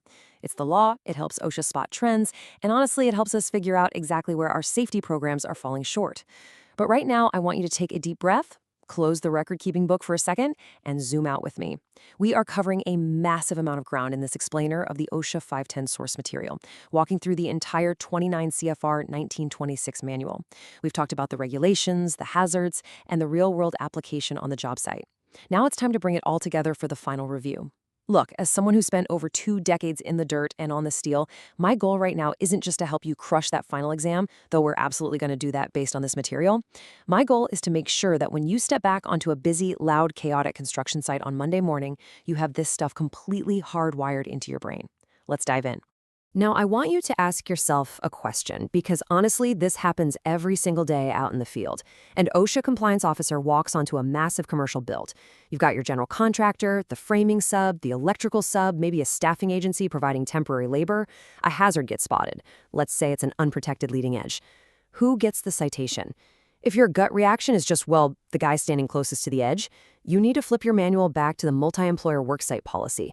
Because OSHA doesn't just look at who happens to be holding the hammer, they look at who actually controls the environment. OSHA actually breaks down that liability into 4 specific employer roles. First up, you have the creating employer. This is the crew that literally caused the hazard. Say your drywall guys accidentally knock over a guardrail and just leave it there. They created the hazard. They can be cited for that, even if their own guys never go near that edge again. Second is the exposing employer. That's the employer whose own workers are now walking past that missing guardrail. Third is the correcting employer, the one actually tasked with maintaining those rails on site. And finally, the controlling employer. That's usually the GC. If you have supervisory authority over that site, you have a duty of reasonable care. You absolutely cannot just turn a blind eye and say, well, hey, that was the drywall sub's fault. If you could have prevented it or demanded it be fixed, you're on the hook. All right, let's talk about a really sobering number, 60. When we talk about hazards on those multi-employer sites, we have to talk about the Focus 4. Why? Because the Focus 4 hazards, falls, struck by, caught in or between, and electrocution are responsible for roughly 60% of all construction worker deaths. Think about that for a second. 6 out of every 10 workers who don't go home to their families at the end of the shift are taken by one of these 4 hazards. That is exactly why they dominate the OSHA 510 exam material, and it's why they are the primary #1 target of OSHA compliance officers during site inspections. So if we look at how these map out to the manual, this gives you a quick mental framework for both the test and the field. Falls, that's your Subpart M. Struck by hazards are kind of scattered, but they're heavily tied to cranes in Subpart CC, motor vehicles in Subpart O, and materials handling in Subpart H. Caught in or between hazards are absolutely huge in excavations under Subpart P, tools under Subpart I, and concrete in Subpart Q. And electrocution, well, that's your Subpart K. When you read a scenario on the exam about a guy getting pinned by a backhoe against a trench wall, your brain should immediately flash to caught in/between and Subparts O and P. Let's drill down into falls for a second, because this is the biggest killer. Here is a massive exam tip, and honestly, a number that should be tattooed on the inside of your eyelids. 6. 6 feet is the trigger height for fall protection in construction under Subpart M. If a worker can fall 6 feet or more to a lower level, you must provide fall protection. Whether that's a guardrail system, a safety net, or a personal fall arrest system, it doesn't matter. 6 feet is your baseline. Now, listen up, because here is a classic trap on the written test and a super common point of confusion for safety managers who bounce between manufacturing plants and construction sites. General industry, that's the 1910 standard, requires fall protection at 4 feet. Construction, the 1926 standard, triggers at 6 feet. Remember which test you are taking. You're taking the OSHA 510 for construction. When they ask for the standard fall protection trigger, do not pick 4 feet. It is 6 feet for construction. But hey, it's construction, so nothing's ever perfectly simple, right? Let's talk about another critical number, 10. The 6-foot rule is the general trigger, but there are exceptions. 10 feet is the fall protection trigger for scaffolds under Subpart L. If you're up on a scaffold, you don't legally need that fall protection until you hit 10 feet. But 10 is also the magic number for Subpart K, electrical. You've got to maintain a minimum clearance distance of 10 feet from overhead power lines operating at 50 kilovolts or less. So, 10 feet keeps you from falling off a scaffold, and 10 feet keeps your crane boom from getting your operator electrocuted. And there's one more magic number we gotta hit, 5. 5 feet is your trigger for excavations under Subpart P. If you are digging a trench and it hits 5 feet in depth, you absolutely must have a protective system in place, like a trench box, shoring, or sloping. The only exception is if you are digging an entirely stable solid rock. And let me tell you, having been out in the field for over 2 decades, I have almost never seen perfectly stable solid rock. Just don't risk it. At 5 feet, that earth is heavy enough to crush a man's chest cavity in seconds. Let's shift gears over to Subpart X, stairways and ladders. Here's a real-world pro tip that you're also going to need for the exam. When you're setting up a portable non-self-supporting ladder, you have to use a 4-to-1 setup angle. What that means is for every 4 feet of working length to the point of support, the base needs to be 1 foot out. And when you're using that ladder to access an upper landing surface, the ladder side rails have to extend at least 3 feet above that landing. That gives your workers something to physically grab onto when they are transitioning off the ladder. 4-to-1 ratio and 3 feet up. Commit that one to memory. Jumping back to excavations for just a second, let's talk about caught in or between hazards. Picture this. It rained heavily last night. You're out on a site. Your boots are sinking in the mud, and an excavator is digging a massive utility trench. Where is he putting the dirt? A very common, heavily cited violation is placing the spoil pile right on the edge of the trench. That weight acts as a surcharge load, pushing down on the trench walls and dramatically increasing the risk of a cave-in.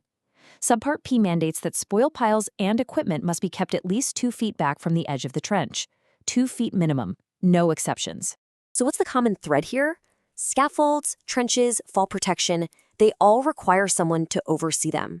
And that brings us to arguably the most important definition in the entire 1926 manual, the competent person. The definition is someone capable of identifying existing and predictable hazards, and here is the absolute keyword, seriously, highlight this in your book, who has the authority to take prompt corrective measures to eliminate them. You could be the smartest engineer on the planet, totally qualified by your fancy degree, but if the GC doesn't give you the actual authority to shut down a dangerous trench, you are not the competent person. And look, if you're the supervisor designated as that competent person, you've got some very specific legal duties under OSHA. You have to conduct frequent and regular inspections of the job site. Under Subpart L, you're the one who must supervise the erection, moving, or dismantling of a scaffold. Under Subpart P, you're the one who has to inspect those excavations daily and specifically after any hazard-increasing event, like that rainstorm we just talked about. You are literally the shield between your crew and a fatality. You have to take that authority seriously. Now, real quick, we can't forget about the silent killers out there. We spend a ton of time on falls and trenches, but Subpart Z covers health hazards, specifically respirable crystalline silica. When your guys are cutting concrete, drilling masonry, or tuck pointing, that dust is lethal over time. You cannot just hand them a cheap paper mask and tell them to dry sweep the dust. Subpart Z requires Table 1 engineering controls. That means using integrated water delivery systems, wet methods to keep the dust out of the air entirely, or using vacuums with HEPA filters right at the tool. You have to control the hazard at the source. Okay, so we've hammered through the court hazards. The big question is, are you ready to score that 80%? Because 80% is the minimum passing score required to walk away with your OSHA 510 certification. It's a challenging exam. It tests not just what you've memorized, but how well you can actually navigate the regulations. So let me give you my rapid-fire strategy for exam day. First, do not try to rely entirely on your memory. Rely on your tabbed 29 CFR 1926 manual. The test is open book for a reason, guys. In the field, OSHA expects you to look things up to be absolutely sure. They expect the exact same thing on the test. Know exactly where your focus force subparts are tapped. Second, watch out for those exceptions we discussed. They love to test you on the 6-foot fall rule versus the 10-foot scaffold rule. And finally, review your definitions in section 1926-32.